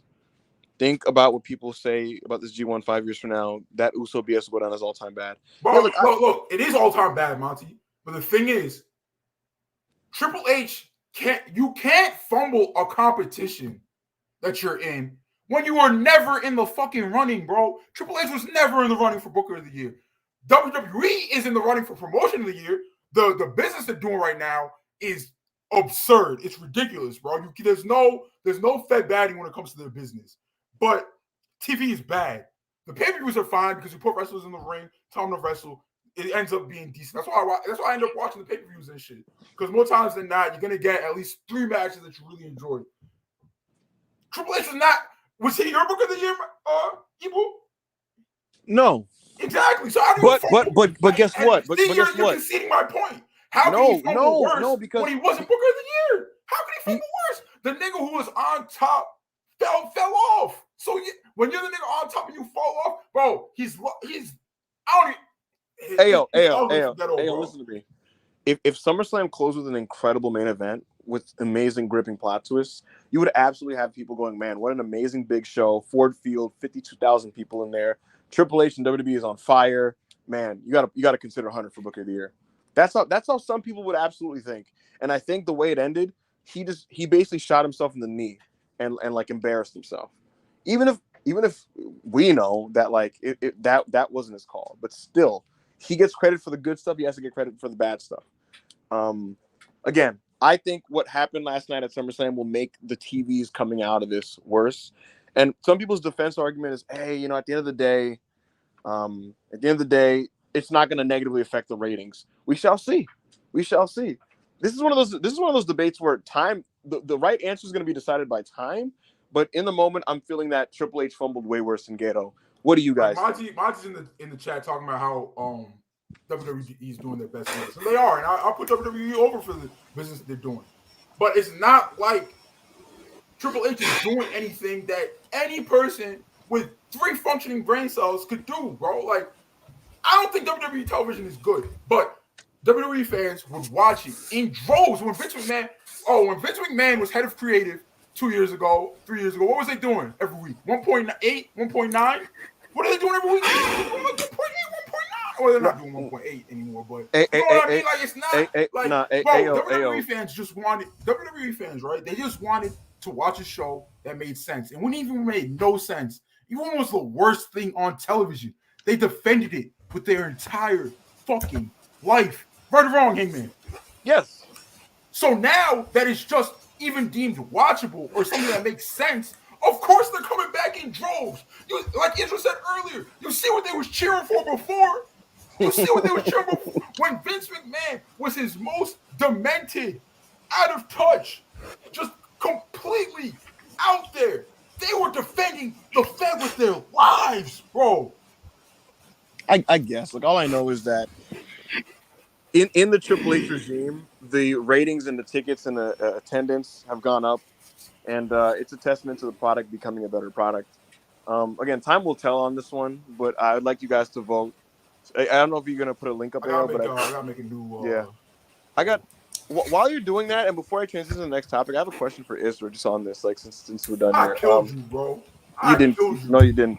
Isra, WWE's resurgence in the last year, and what's going on? WWE's resurgence in the last year and the big business momentum that they've gained. How much of it do you credit to Triple H? Like a good half of it, but it's also the failures as well as the successes. Like I don't think he's had a hand in 100% of everything. I think he keeps his team with him. I feel like WWE will always be a system regardless of who's in charge of what. So I would say it's kind of unfair to put all the praise or all the blame on Triple H, because I don't think he necessarily does 100% of everything. Yeah, how Aya was talking about with the bloodline. Like how Aya was saying about with the bloodline stuff, he's not writing that 100%. Sure, he has a say in a lot of it, but it's mostly Paul and who else did you say? Gedo? Yeah. Wait, what are you talking about? No, so when writing the bloodline, it's Heyman and it's Roman. Heyman and Roman. And even Regal was in there. God, no wonder this shit been dragging out forever.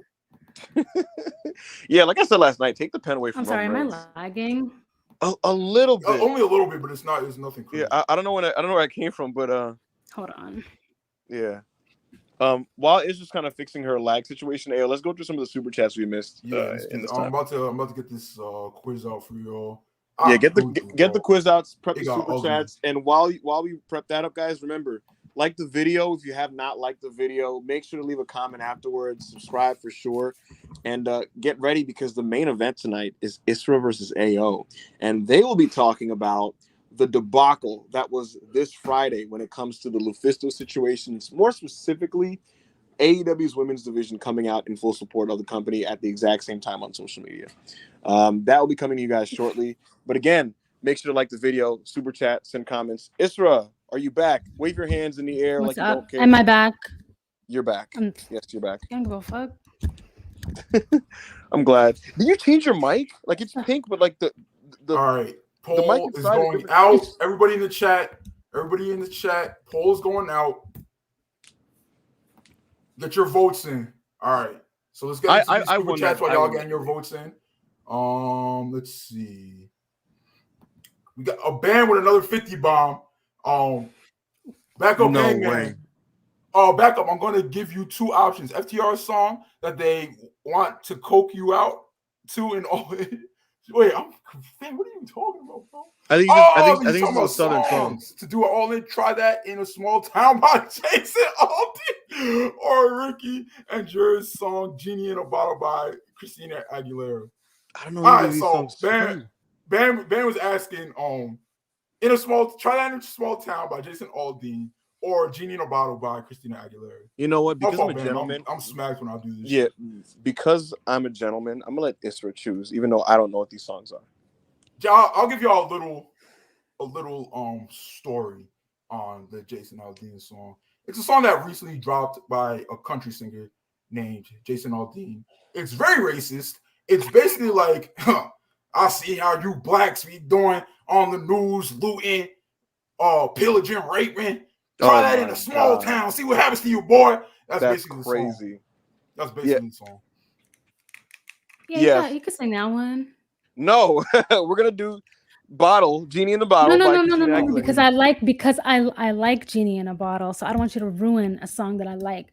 So you're gonna sing the country shit.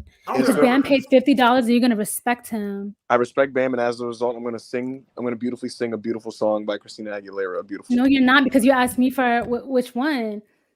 I think he. So now you're disrespecting me, and you're disrespecting Bam. Hey yo, does this song have slurs? I don't know. I never heard it before. I just know what it's about. Bro, if I sing this shit and I accidentally say like a crazy word, bro. No, it's not. He's mainstream country star. Just look up the censored version. It's a mainstream song. Like he's not talking about. All right, why don't we save this for later? You want to do this at the end? All right. Okay. I mean, we should probably get to it sooner. But Omari, $2 super chat. Who would you like to see Seth feud with next?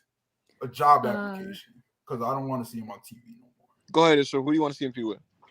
I think Drew would be fun, because I think Drew needs to turn heel. I don't care for him personally as a face, and I think they could.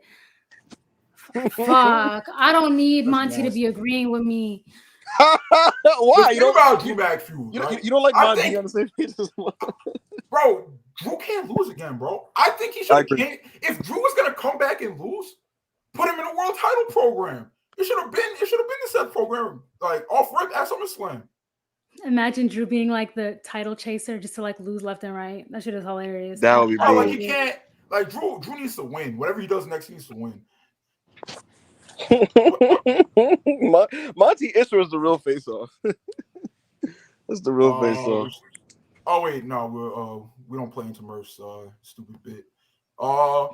Thank you for the $2, Murph. NY Starwin, $5 super chat. The World Heavyweight Championship feels like how the IWGP Intercontinental Championship used to feel. No, it doesn't. Because IWGP Intercontinental Championship used to feel like it was on main eventers. World Heavyweight Championship doesn't feel like a main event title. I can't get to you. Hangman. It's someone who enjoys WWE. Who feels like the bigger deal on Monday Night Raw? Gunther or Seth Rollins? I'm biased because I prefer Gunther's wrestling, and he feels super prestigious. I think that his belt feels like equal to Seth's belt or slightly above. And I think Seth, and he said this himself, I think he's still trying to build his championship to feel like it matters. Like he says, he claims that he's trying to like give it the prestige and that he's starting from scratch. So that's my opinion.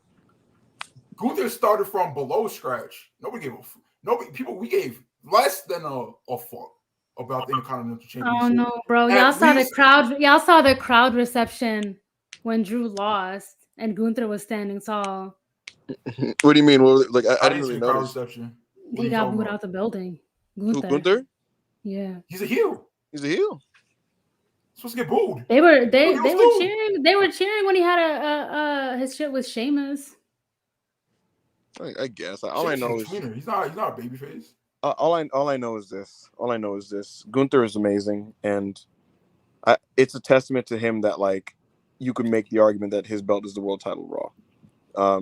So like niggas talking about we talking about Seth started from scratch and Gunther had an established belt. The Intercontinental Championship was worse than a joke when Gunther got it, and also fans are always excited and willing to for new championships, bro. They love that shit. So it's like that's not a thing, bro. Like I guess someone started from scratch, having to establish it's not really a thing in this case. No matter what side you're on in this argument. Will Chisholm, $5 super chat. We know WWE wants to be Bianca versus Charlotte. Are they really going to hold this out until WrestleMania? Because it doesn't need a title. I think they should do Evolution 2 and put it on there. But that's just when would you have Evolution 2? The fall schedule's a little full, so it's kind of impossible to do it there. I'd do Evolution at the very beginning of December.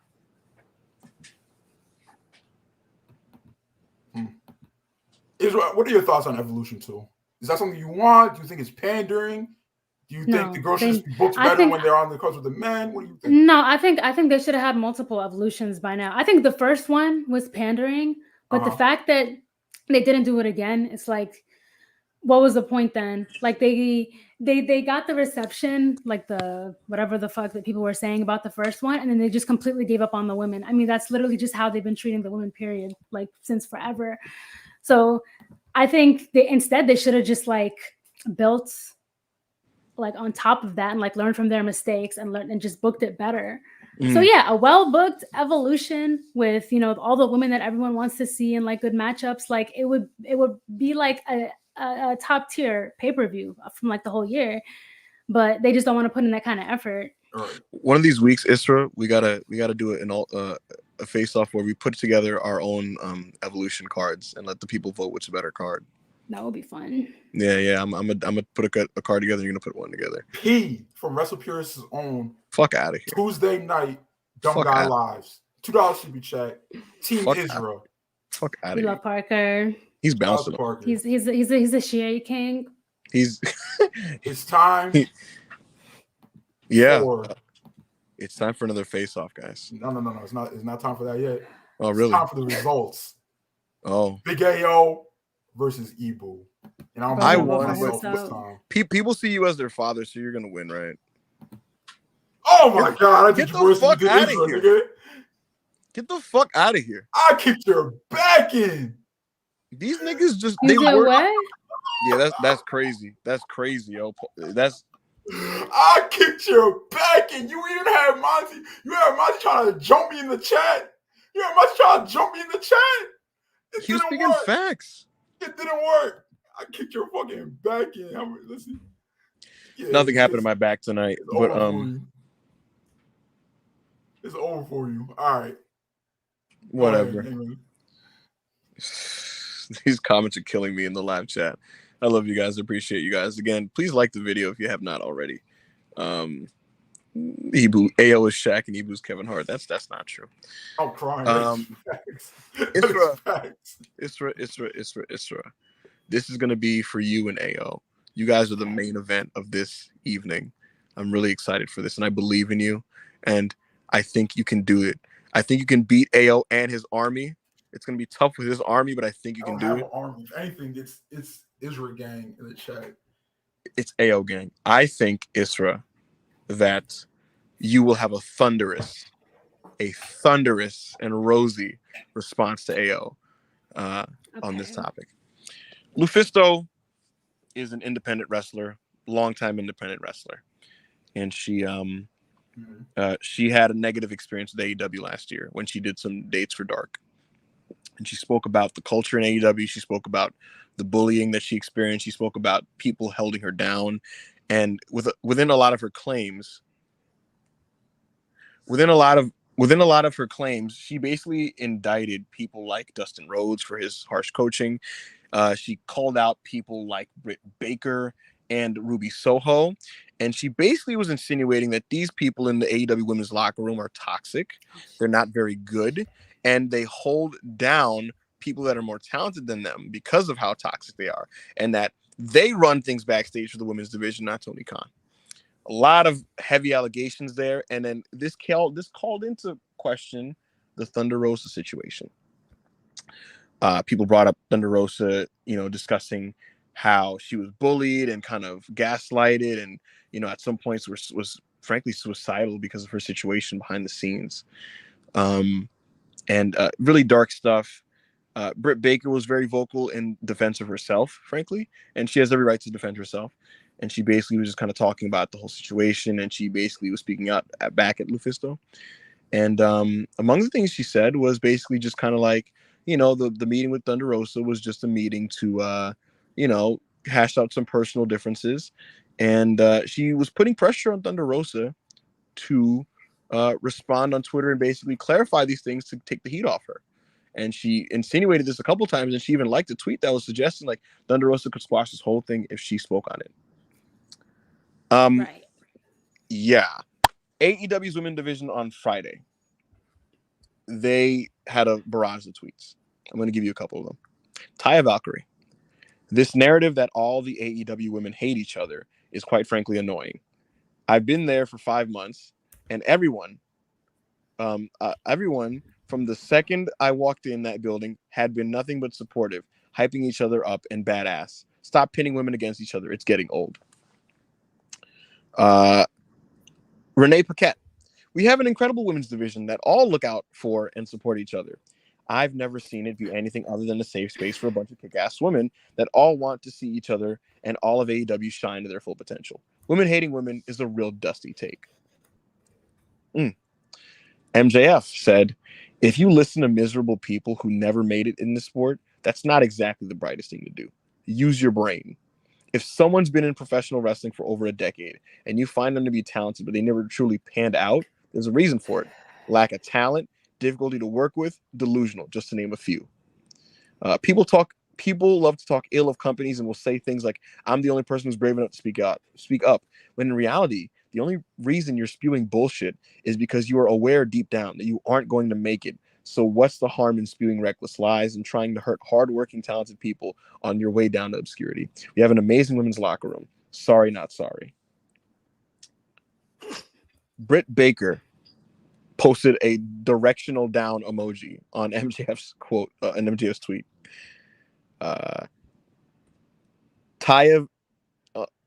Tainara said, all of this, I never seen a group like ours. It makes me mad that people try to say shit, but they don't know anything about it. Keep talking because we'll keep working hard and shining. I don't know if that made me laugh. Nyla Rose said, one person's personal experience is not the gospel truth, facts, or anything but one person's perspective influenced by personal experience and interaction. I'm sad, hurt, annoyed, angry, and honestly a little betrayed. Funny thing is, it's not by a single woman in our locker room. Madison Rain said, every Wednesday I leave my daughter and husband. I'm sorry, who was that last quarter attributed to? Nyla Rose. I didn't hear that one yet. Madison Rain said, every Wednesday I leave my daughter and husband and get on a plane. Every Wednesday I fly somewhere hundreds of miles away from my dad, who's battling stage 4 cancer. And every Wednesday I walk into a locker room full of women who motivate, uplift, and genuinely enjoy one another. Lufisto responded with, good that everybody at AEW got the memo to write as much shit on me as possible so I can be seen as a waste of a human being not worth living. Even people who have never had a single conversation with me. Even better to see people I never did anything wrong to being so desperate to get a job, jumping on the bandwagon. Soon I'll see you hypocrites be part of Be a Star, which is a bullying campaign, and Mental Health Matters advertisements acting like you care. Enjoy your paychecks and keep on stabbing each other in the back, pretending this is normal. I can only hope that your hate towards me will get you to finally fucking work together for the best of women's wrestling, now that problems have been called out. So many are miserable, frustrated, and will whisper their anger, but will never stand and speak up. I wanted to leave this world knowing women's wrestling was better. It was for a while, but not anymore. The sad part is you accept it without saying a word. It is what it is. What a waste. And so that was Lufisto's response to the women's division, who kind of came out to defend AEW. I'm going to frame the question this way. I'm gonna frame the question this way, Isra. Very clearly, AEW sent a memo of some kind to their roster because everybody's responses defending them were at the same time. So I'm going to say this. Did AEW take the right approach in dealing with Lufisto's allegations and of what she's been saying about the situation? Was this the right approach? Everybody coming out in support of their division on Friday like this? Okay, my shit is kind of lagging. Y'all can hear me, right? We can hear you totally fine. Okay, this was, if you ask me, a PR disaster. It was just very obvious to everyone that was witnessing it happening live that there was pressure being put on whoever would participate in defending, standing up for AEW. And like MJF was going crazy, Britt Baker, like you just read everything. Yeah. And the way that I was looking at it, the more that the girls were tweeting, the guiltier they looked. Because, like, for example, like Saraya, like she just kept going. It was just a lot of like back and forth that didn't even disprove anything exactly. Because in my opinion, and it shouldn't even just be my opinion, but bullying is very serious. Now, we always talk about how much important it is to like check on our people, make sure that everyone is doing good. And here we have someone who has been very open about being suicidal and saying how, this whole situation has affected her mentally on top of all of the physical issues that she had been dealing with. And, it drove her to, contemplating suicide. And in my opinion, there should have been more rallying towards kind of checking on her, because where was this energy of, banding together and the women love each other and the women support each other when someone had just stated recently that they're contemplating suicide? Where were the public, forms of like support aimed at Thunder? Because all I got publicly was Britt and Jamie and whoever their third girl is, mocking her for sandbagging. We had Tony Storm in the scrum saying, she says she's hurt when she says she's okay. We'll talk about it. And Saraya, who was not even employed when Thunder had took her leave, decided to talk about, well, Thunder talks a lot. Mind you, like these are the people that were literally like the loudest. Like she had spoken up the least during this whole situation ever since she had took her leave, and even ever dating back to the sandbagging situation, which, mind you, was a situation between two women, woman to woman. So I'm a grown-ass woman, and if I'm in the workplace or university or whatever, and I'm having problems with another woman, and we as two grown adults hash it out, and some random who just happens to be in our division decides to like play hall monitor and try bossing me around and telling me I need to apologize to every single person when the situation was very like woman to woman, that's when it's going to be a problem. And with that being said, she continually complied with everyone. This meeting that Britt had alleged that Thunder had set up was the one that she apologized to everyone, was the one where she had said that, like, we want to be professionals about these things. And to me, it's just ridiculous that, she would even put herself in that position, meaning Britt, put herself in that position to be the hall monitor and like oversee everyone and boss everyone around, when really she kind of just have her own little like mean girl clique.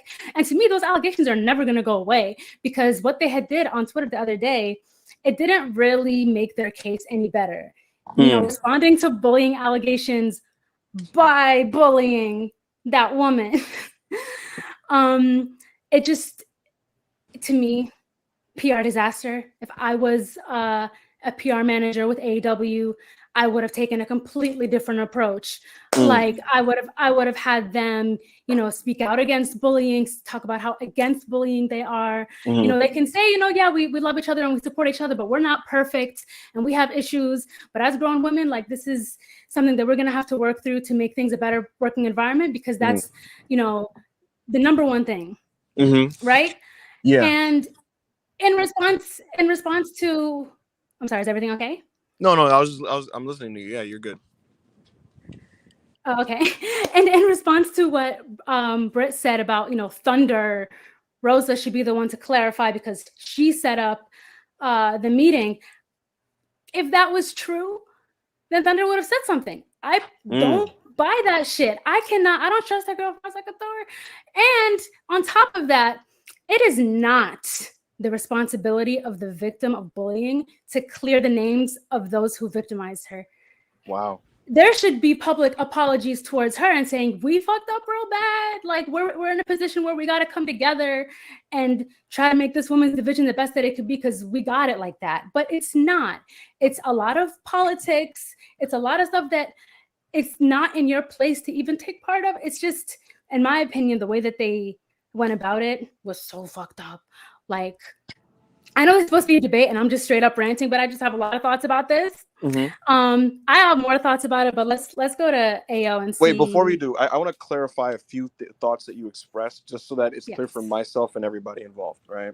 Right. So, Isra, are you basically then saying, as one of your roundabout points, that Thunder Rosa's noted silence while everybody else is defending this was very, very, like, the fact that she was silent spoke volumes. The fact that she wouldn't clarify what Britt was asking her to clarify on social media? Well, the way I look at it is that she's been silent for the most part throughout this whole time.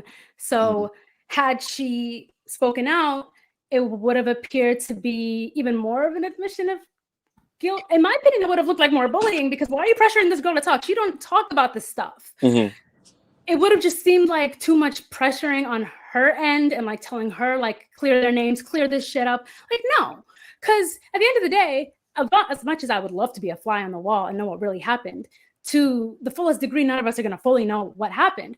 So it's like, if she's been quiet this whole time, she's just promoting her little vlogs. She just, you know, a while ago, she showed love to Sheeta when she became champion. Like, she kind of makes like her little post here and there, but for the most part, like, she not like out here like talking every single day about this shit. So I don't. And then the other thing, I'm just trying to get clear from what you've been saying, because you expressed a lot there, and I'm happy you did. The other thing then you're saying also is like you're basically saying that, like, because you're talking about how like everybody just kind of like you said it was a PR disaster the way they approached it. If I'm not mistaken, you're basically saying that like they are invalidating their that person's experience with their own, which isn't necessarily like the right approach to respond to something. Okay. By the way, I never mentioned All Access. I mostly talked about the way that they responded to it. If you guys are thinking about All Access, because there was a lot of dirt sheet reports like that were happening in real time that were talking about the issues between the girls. So if that's a work too, then y'all really got me. But I didn't mention All Access once. She made no mention of All Access, just for clarification. Thank you, Israel. I just wanted to clarify those things. I appreciate all the insight that you had on that. AO, are you there? Yeah, I'm here. You basically kind of expressed on Purist, right? That, like, you know, the locker room did what they had to do to protect the AEW, and they kind of came out forward and they kind of just gave their perspective on it. And you know, Chris was very diplomatic and I thought fair in the sense that he was just kind of like, look, who knows what's going on with this person, and we're not trying to dog her, but at the end of the day, the talent that are there all the time, every week, you know, they just gave their own perspective, which was their right, and that's what they did. And so I'm gonna ask you this then again. I'm just restate the question to you. Talent, all basically simultaneously in the 4:00 hour Eastern Standard Time, speaking on their experiences. Why do you think that? Well, do you think that this was the right course of, like, do you think this was a suitable course of action in response to Lufisto and defending the company? All right, well, you know what, Israel, my sister, I love you, but I'm gonna have to do your ass right here. Words mean things, unfortunately. And when you throw things around, like, I almost fucking unplugged my computer. When you throw things around like PR disaster, like, that means something. You feel me? Like, nobody's gonna give a fuck about this next week. A PR disaster is like the BP oil spill. It's like Samsung having exploding cell phones. It's like Tesla having to recall 200,000 cars in a year. Shit that actually affects business. Everything's gonna be business as usual on Wednesday. Wrestling is a small market. Oh, hold on. I'll let you speak. Didn't interrupt you once. I know, but you're talking about Tesla. I'm just reminding you that wrestling is a small market compared to Tesla in that. No, none of this fucking matters. It's not gonna affect AEW's business. Not one iota of a bit. The people who hate AEW and love WWE, they got on their dunking bag AEW fans who might have been disappointed in the response, they said, hey, man, this ain't the way to go about it. They're going to watch Wednesday. They're going to watch Saturday. Well, they might not watch Saturday because niggas don't be watching on Saturdays. You feel me? But it's not going to, like, they're not going to lose any money from this PR disaster because obviously email was sent out to defend AEW, stand up for AEW, right? It's funny. It's laughable that they did this when an indie legend that people who love wrestling don't care about. Backup Hangman, you have encyclopedic knowledge of wrestling. Give me your 5 favorite Lufisto matches right now. I've never seen her wrestle. Okay, I've seen her wrestle. I saw her wrestle against Alley Catch. It was fucking dog shit. All right. Lufisto is absolutely an indie legend. But should she have been signed in 2019? Maybe. I don't know. They didn't really have a fucking roster. Should she be anywhere near a televised TV program in 2023, 2022, 2021, 2020? Fuck no. Fuck no. Like, this is like and then like you sprinkle. This was all personal beefs and personal vendettas and bitterness with a little bit of truth sprinkled on top. And you telling me I should care? I don't care. You're fighting a one-person fight right now. All right? I don't care. Do I think the AEW Women's Division is good? No. Do I think the talent is good? I think they're great. I think Tony Khan doesn't care about it. I think most of the people over there don't really care about it. I think they have issues controlling their roster, men and women. Phil basically got rewarded for what he did at Brawl Out. That's a public relations disaster. That directly negatively influenced AEW's business. That actually influenced ratings very negatively. That influenced ticket sales negatively, how Phil behaved. That got 5 of the biggest stars, well, 4, because it was Hangman stayed around, but it was Kenny Omega, the Bucks, and Punk all thrown off TV. That's a public relations disaster. All right? People sending some tweets that nobody who's not in the internet wrestling community doesn't give a fuck about. Nobody cares. Nobody cares. Nobody cares. I hear you with everything, AO. Again, I just want to remind you. Grasping at straws, man. The thing is, for me personally, my question is not whether this will hurt AEW. Right? I just want to remind you that because I want you to properly answer this in a way where the fans can... No, don't do all this waffle. What's your question? Restate your question. What I want you to tell me is, did AEW handle her serious accusations the right way on Friday? With basically the division coming out to express the contrary to her experiences.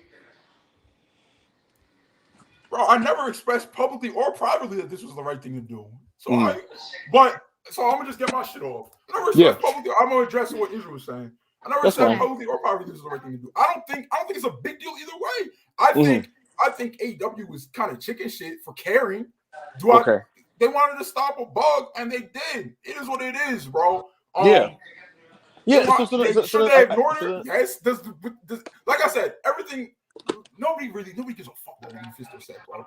People in the internet wrestling community, AEW batted on a Thursday. Oh my God, it must be a Thursday. They AEW bat every single Thursday, bro.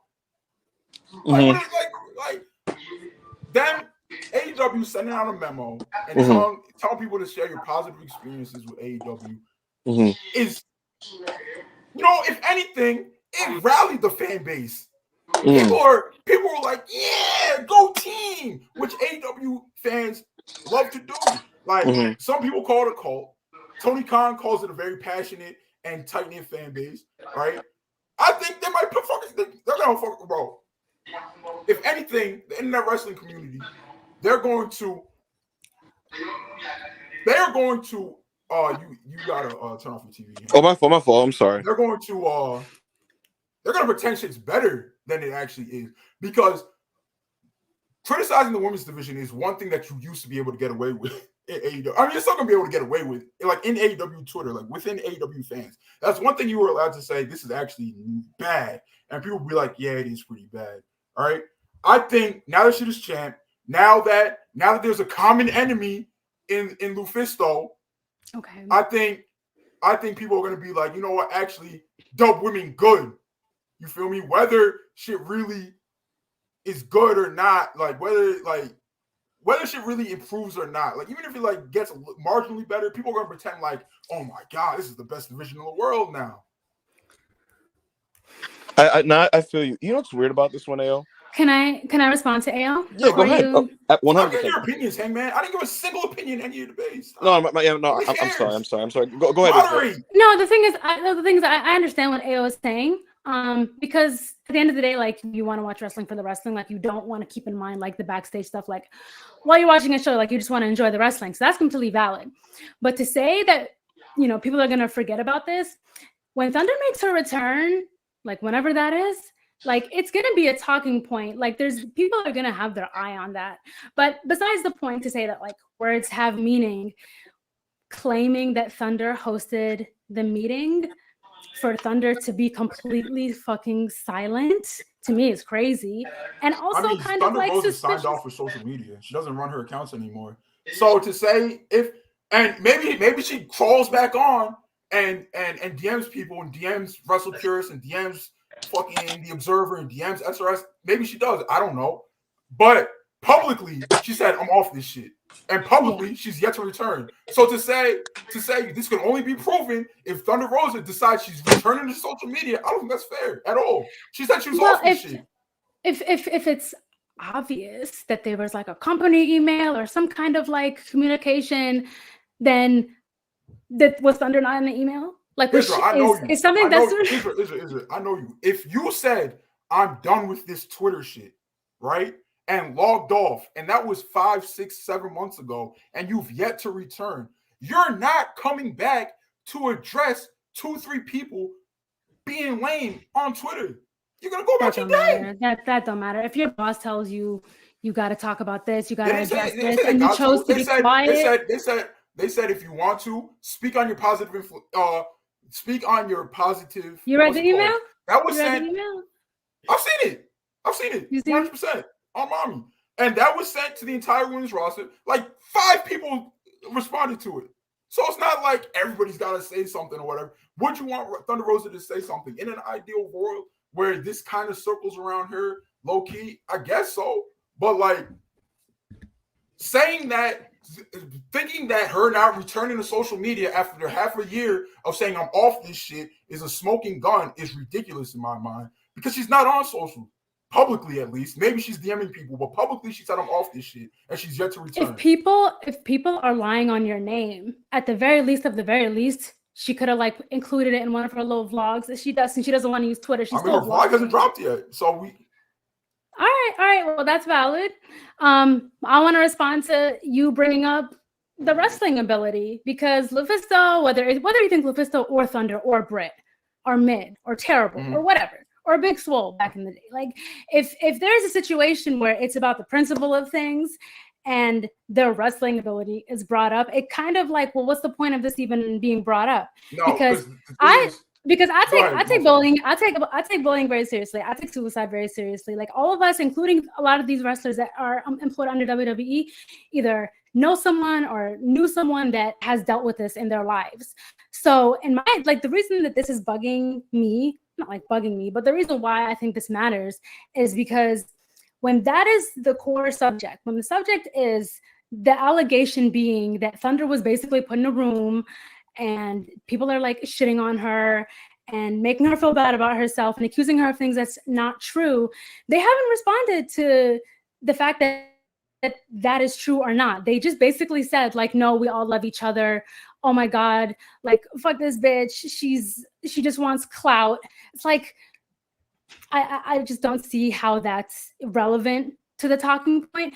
And on top of that, when Renee posted that tweet about like chasing clout or whatever it was that she said, her own husband, and I heard with my own 2 ears when she interviewed him, he said himself that he has never seen more fucking drama in a backstage.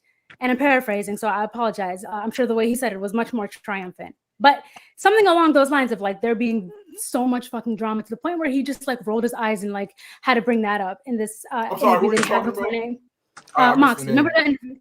She's talking about when Mox was talking to Renee on the sessions, and he said that AEW is the most dramatic like locker room he's worked Okay, for. okay. Yeah. Continue. Yeah. So like I just thought that was interesting how like she's talking about like, oh, you're like chasing clout or like you're hating on women, where like your own husband, who you respected his opinion when he told you that there's so much drama backstage, but you're contradicting what he said. So That's I don't know. interesting. Like So I'm gonna address what you said point by point, because you said this and Monty said this. Y'all said that what the fuck is going on with the chat? This chat's all fucked up. But y'all both said that Lufisto's wrestling talent has nothing to do with the points that she made. And if she presented her points in a better way, I would agree. But when someone's ability is the crux of their argument, right? Like, let me phrase. How do I phrase this the right way? Are you basically saying that like her ability can be criticized in this conversation because her ability has a lot to do with the conversation? Yes, her ability could absolutely be criticized in this conversation, because guess who brought up the conversation about Lufisto? Hangman, I want you to guess who brought up the conversation about Lufisto's ability. I want you to guess who started it. It was her, because she was basically saying that like she said, I'm better than everybody back there, and they were toxic and they were jealous and they stopped me from getting the job. That's not me being hyperbolic. That's what she said. Do you want me to get the exact? Because she did say she's better than Britt. Go ahead and read it, but that's what she said. Read it. So you can't say her ability has nothing to do with her statements when in her first statement she said, I'm better than all of you guys, and you're jealous, and that's why you blackballed me, which is a very serious accusation. Whether they did or didn't, I don't know, but it's a very serious accusation. So to say that people are crazy for piling on when this was going viral on their names, Rosa, Israel wants Thunder Rosa to come back to Twitter and defend herself, put out a statement. But people who are terminally online aren't allowed to defend themselves or put out a statement. No, I think you make fair points. I gotta say, overall, with this whole thing, I feel like, because this is a multi-layered conversation, right? And it incorporates a lot of different people. And so it's kind of hard to like boil it down to one sentence or topic or question. But I think that in general, what you guys have been talking about. Monty. Hey man, stop with your fucking opinions, bro. Stop. I'm not giving an opinion. I didn't give it. Are moving. Her ability has everything to do with the conversation, because she said it was a toxic environment because they're keeping her out because of her ability. Her ability is the crux of her argument. Hey man, pull up the tweet. Because her account is gone. All right, let me just look up. No, it's honestly, I don't think that was the crux of her argument, because it ended up being about what they did like in these meetings, like how it was backstage. She did point that out. All right, so I'm gonna try to get. My thing is, it's ridiculous in my opinion to say you can't say that she's trash when her argument was literally, you hate on me because I'm better than you. So when people reply to that with, we're not hating on you, and actually you're terrible. Like, how are you going to say, well, hey, whoa, what do you mean she's terrible? Her being terrible has nothing to do with it. She's literally saying it has everything to do with it. Okay. She's saying her ability is why she's getting hated on. So how does her ability all of a sudden have nothing to do with it? Let me ask you something. Do you think AEW and their individual rosters are above being criticized or above people talking about their experience? Absolutely not. You can shit on AEW's roster all the time, and people are allowed to respond. Yeah, no, that's fine. I'm just wondering, because it's like she's kind of like a lesser known person. Like I personally have not seen her matches, but I don't consume indie wrestling as much as you guys do. So if you don't know her, then that must mean she's not known. I don't fucking know. I really don't fucking know. But I think her, speaking about her experience, whether or not it was motivated by, being salty or whatever the case, she made a lot of heavy accusations regardless. And despite what her intention may or may not have been, it's still worth noting, if you know what I mean. Like, it's still serious allegations. And what you said about her saying that she's better than everyone, and there being jealousy. There might have been jealousy. There might have been, like, to a degree, someone trying to stop someone else's bag. Maybe she thinks she's better than everybody. Maybe they think she's better than everybody too. But to say that anybody who addresses that is out of line, how can they be out of line when she brought it up? How can you be out of line? How can somebody be out of line for addressing somebody's talking point? How can you say that's it? How can you say that's immaterial when I'm addressing your talking point? Okay. Like, how can anybody say about literally, not even about Lufisto, about literally anything in life? about literally anything in life. Like I can say, yo, Israel hates on me because her niggas don't be having tailored suits like I be having, and they're not swole, they don't be in the gym, and also I get money and shit, blah blah blah, and then that's like me turning around after me saying that. That's like me turning around on a later date and being like, yo, Israel, why are you always talking about my suits and my money? Like, what does that have to do with me? When I literally just wanted to your face. Like, it's a point to be addressed. Okay. Sure. He just wanted to throw in, y'all. I'm sorry. He just wanted to throw in that he's swole and that he got tailored suits. Dumb suits are nice as fuck, but continue. I feel like we've like somewhat derailed because I think like we both agree but disagree on certain points. Like we both agree that they could have went about it differently, correct? We both agree that the sending out an email, and I don't even think sending out an email was like the worst thing in the world. That's literally just corporate America, bro. Like I get 50 emails a day about things that I should do online, things that I shouldn't do online with my digital footprint, and like when my face is out there, when my name is out there and shit. Well, like what should I say in support of the company and shit like that? But it's just like to have that, like to do it during a quote unquote PR disaster on the IWC, which if you care about the IWC and their opinions, maybe it is a PR disaster, but it doesn't really matter at the end of the day. But I say all that to say this is just like I forgot what my fucking point was. But no. I said it's not a big deal. If anything, they should have been like, hey, just don't do it all at the same time or whatever. Like AEW looks silly. Yeah, they made the block out. They made the block out. I agree that they look silly by caring, but anything more than that, it's not a big deal, bro. Like, and so to summarize, basically, okay, but hold on before you do your little summary. That's where I disagree that the shit don't matter because like for AEW to really thrive, it's like these kind of allegations shouldn't exist, period. Like the fact that people are even like talking about, the women's locker room being toxic or like they're being bullying or they're being mean girl cliques. You are grown ass women.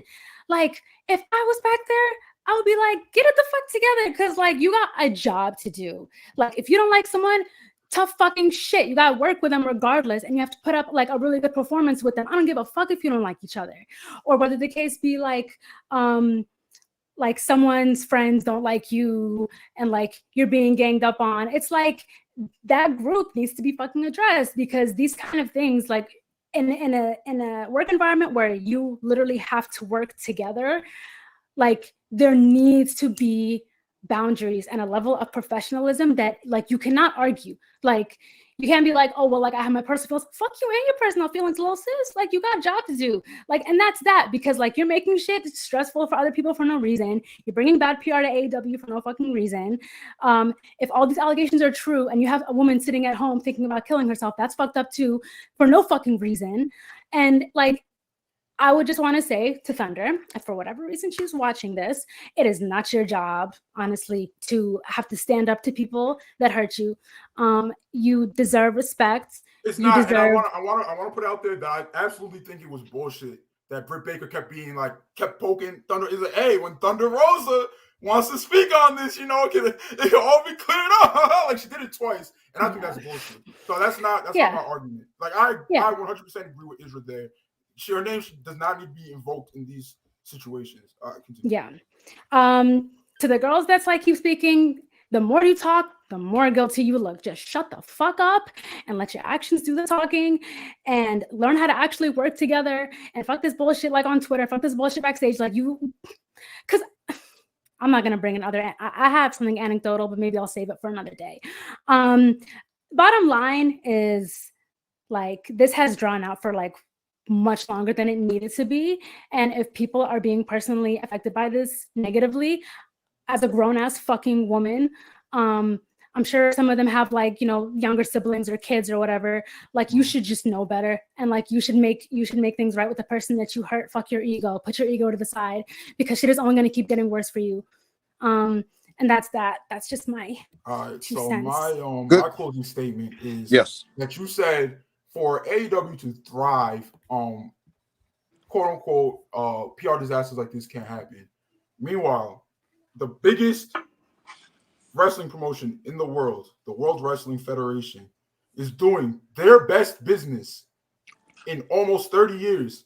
And you know what they got going on right now?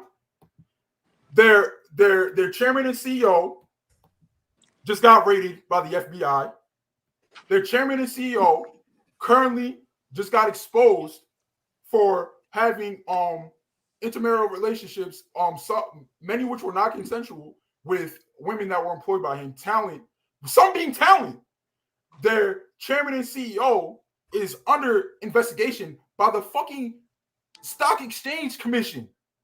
All right, like these are real PR disasters, and you know what it's done, and you know what it's done to affect WWE's business. Literally. But I'm not talking about business. Nothing. When I said thrive, I didn't mean from a business making money. I meant thrive as in their work, as in the actual product that these women are putting out. Because at the end of the day, none of them are booking the show. So clicking up and deciding you don't fuck with this person, you're going to try to stop this person's bag, that's not going to make you a better wrestler. It's not going to make you a better performer. That's not going to make you booked more. I'm sorry. So when I said thrive, no. You just I'm sorry, but you say thrive, you mean what? I'm sorry, what was the last thing you guys heard me say? I heard everything you said when I say thrive, I don't mean business-wise. I mean their work. I mean their work, because they're not the ones that are booking the show. Like shitting on each other and bullying each other and ganging up on each other is not going to get them booked. It's not going to get them title opportunities.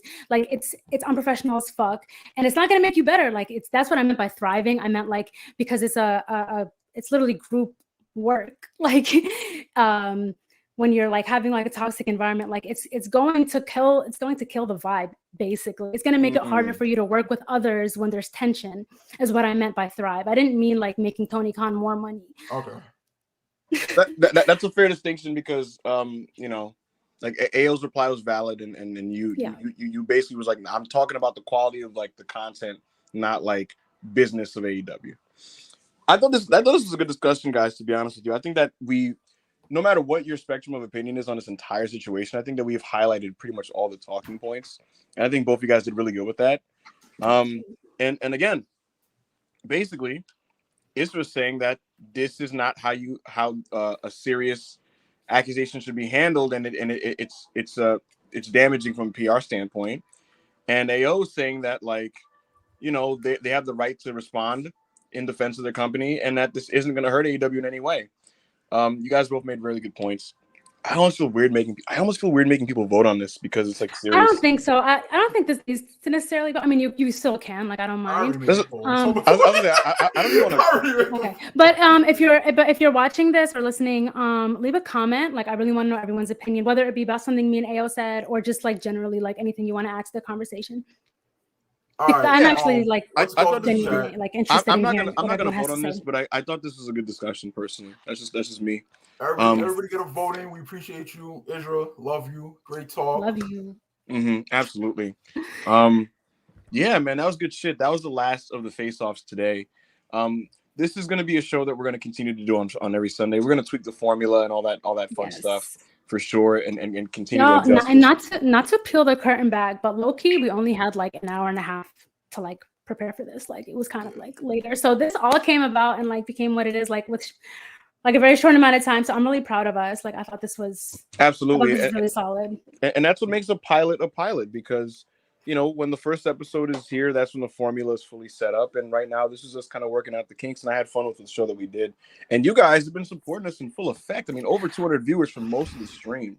Okay, and I don't want to get sappy, but I really do like want to thank Monty so much because like he's given me this platform. I don't think I'm even the kind of person that like should be platformed.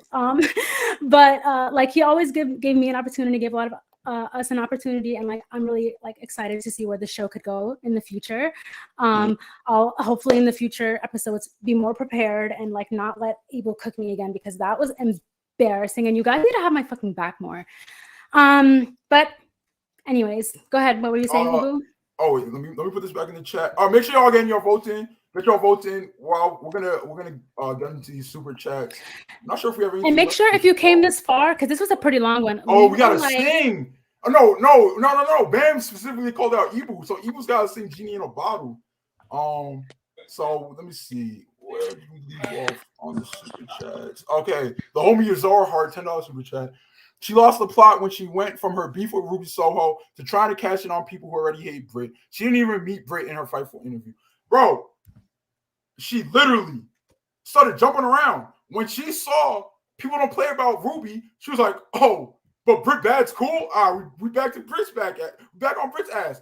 And like you always said, she didn't meet Brit. So why are you speaking on her? She's like, oh well, wrestling's not that big. We all talking shit. So you're saying somebody else's firsthand experience and trying to pass it off as your own firsthand?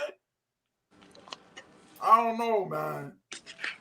I don't know. Bob the Bill for $2 super chat. Izzy, do you want to read this one? Is she there? Hello? What's up? Lagging out. Read the super chat. Out. Israel is too fine, respectfully. Mm-hmm. Oh shit, is my shit lagging again? Yeah. Thank you, Bob. Israel, did you hear your compliment just now? I did.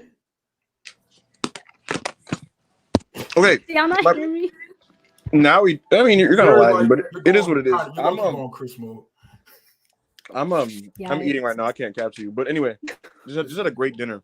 So what do I have to sing? Sing Genie in a Bottle. It'll be better content. I can't cap. All right, let me find this crap. If you want, I can ad lib. Feel free to do all that. I'm gonna look up the lyrics. I've never heard this song in my life. This is a classic. All right. I know the chorus. Is she like rapping in this? Something. I don't fucking know. Is the volume too loud the chorus? For YouTube? Nah, you've been locked up. Why don't you skip to the chorus? All right, you know what? Ayo, you don't know the song anyway, so let's Ayo, listen to me. Kill time for 2 minutes while I listen to this chorus privately and like bro, he's so figure pussy. out how it sounds. Yes. Ayo, talk about something for 2 minutes. Chat. I don't know what the fuck was she talking about. Chat. Hold on. Y'all niggas excited. I'm not lagging no more, right? Oh, go ahead, Israel. You should shit off. I'm not lagging no more, right? No. Okay, good. So y'all excited for Monday Night Raw tomorrow? Yo, did y'all hear about that Kai Cenat shit? Yeah. My little cousin was there. What? Tell me what your little cousin say. He was just saying it was a movie and like she was going crazy and he was like none of the A&P niggas like started any of it. So like he doesn't know why they're being blamed. Like it was just niggas being rowdy just for rowdy's sake. Because like when you're in a group of people, you think you could get away with anything. Like some people ended up getting arrested, but everybody who's like in the middle of a ride, they don't think they're gonna get arrested. Like everybody who was riding downtown during the panty and shit, like they never thought that they was gonna be the ones who got caught. And that's what he was saying. Like because some of his friends got booked and shit, nothing serious, just like disorderly conduct and shit. And they're like minors, so none of it actually matters. Like inciting a riot is very hard to prove, especially when somebody's a millionaire, especially when there's not any real proof that they did any of that. So he's gonna be fine. But those videos were fucking hilarious. I laughed. Yo, this song is kind of a banger. I can't lie to you. I told you it's a fucking classic. This shit kind of fire. All right, let's do this so we could wrap up. Yeah, if you wanna be with me, there's a price to pay. I'm a genie in a bottle. You gotta rub me the right way. If you wanna be with me, I can make your wish come true. You gotta make a big impression. I gotta like what you do. In a bottle, baby. You rub me the right way, honey. Ladies and gentlemen, wait, that wasn't loud? I sung pretty loud. Sing louder. That wasn't Get loud. That chorus too. My nigga needs his money worth. I'm being trolled. I'm dead ass. Oh my Just God. do the chorus again. All right. I'm gonna lower the volume so you. And then you can go from there. This is bullshit. Who paid for this, bro? Yo, Somebody paid $50 for this. Alrighty, yeah. If you wanna be with me, baby, there's a price to pay.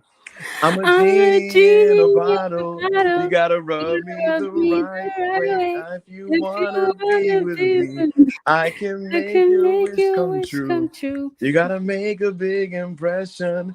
I gotta like what you do. I'm a genie in a bottle, baby. Gotta rub me the right way, honey. I'm a genie in a bottle, baby. This is crazy. Gotta Keep singing, nigga. No one told you to stop singing. No dancing ain't going to go. Waiting Damn, for I'm so someone sorry. who needs me. Waiting for someone who needs me.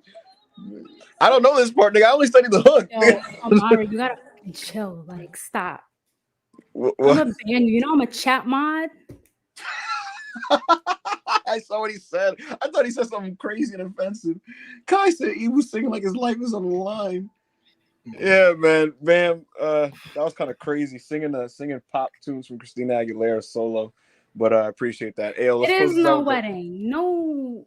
Oh, by the $5 super chat. Do you think it's cringe fans letting Rhea Ripley step on them? Absolutely. It's kind of disgusting. And I don't blame Rhea for doing it. Like, she was just trying to be a good celebrity or whatever.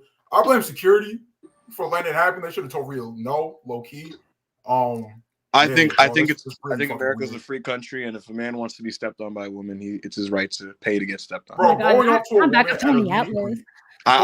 you can't talk to people like that, bro. Like, you can't talk to someone. Well, you can't walk up to somebody you don't know. It's very dehumanizing. Expose you like degradation kinks to them. Like, you can't just be, oh, step on me. Like, what are you just gonna walk up to someone and be like, oh, grab my nuts, please? Like, you can't talk to people like that. Obviously, but I don't know. I feel like, no genitalia is being touched, and it's her gimmick to be dominating, and I don't know. But thanks for the super chat, Bob. Is that it? We have one more. One last one. Starks. All right. Ibu, could you read this one, please? No. All right. Zaddy will sing to me every night. Not Zaddy. That's crazy. I don't sing to anyone every night, but that was Russell Pierce face off, everybody. Facts. That was Russell Pierce face off. That was Russell Pierce face off. That was Russell Pierce face off. Tune in next week. And before we go, if anyone wants to design a logo for us, hit me up. Don't hit up back up because he don't got taste. Hit me up and we could talk about it. Sure. Russell Pierce face off. Just get that in the logo. Y'all have any suggestions? Anything that y'all want us to talk about? We're open to suggestions if that's what you want to do. We might even start doing face offs that the people vote on or decide. Wouldn't it be funny if we could answer phone calls and like argue with like whoever calls? You know what we could do? We could give people the StreamYard link to come in and debate us for 5 minutes, and then we kick them out. We gonna talk about that. Did y'all see that video of the lady with the red boots kicking William Ospreay in the testicles? No, I don't know. Billy Goat explicitly said that was not him, so I am going to believe him. That is crazy. But you guys have been great. Thank you so much for supporting us. Hold on, we got you the results. I'm going to vote for my sister Israel. Wow. Big A Owens again. Undefeated in face-offs. That's nuts. Who better? Ladies and gentlemen, because this is how we know misogyny won tonight, bro. Who better? Misogyny. If you wanna be with me. Please stop. Next week we gotta get more women in the chat. Baby, there's a price to pay. If you got mad stand followers, get them in the chat. All right. Get your stand followers in the chat. I'm tired. You got a genie in the bottle. Gotta rub me the right way. Okay. Shout out to my Israelites. I love you, even though y'all didn't vote enough. All right. Bye guys.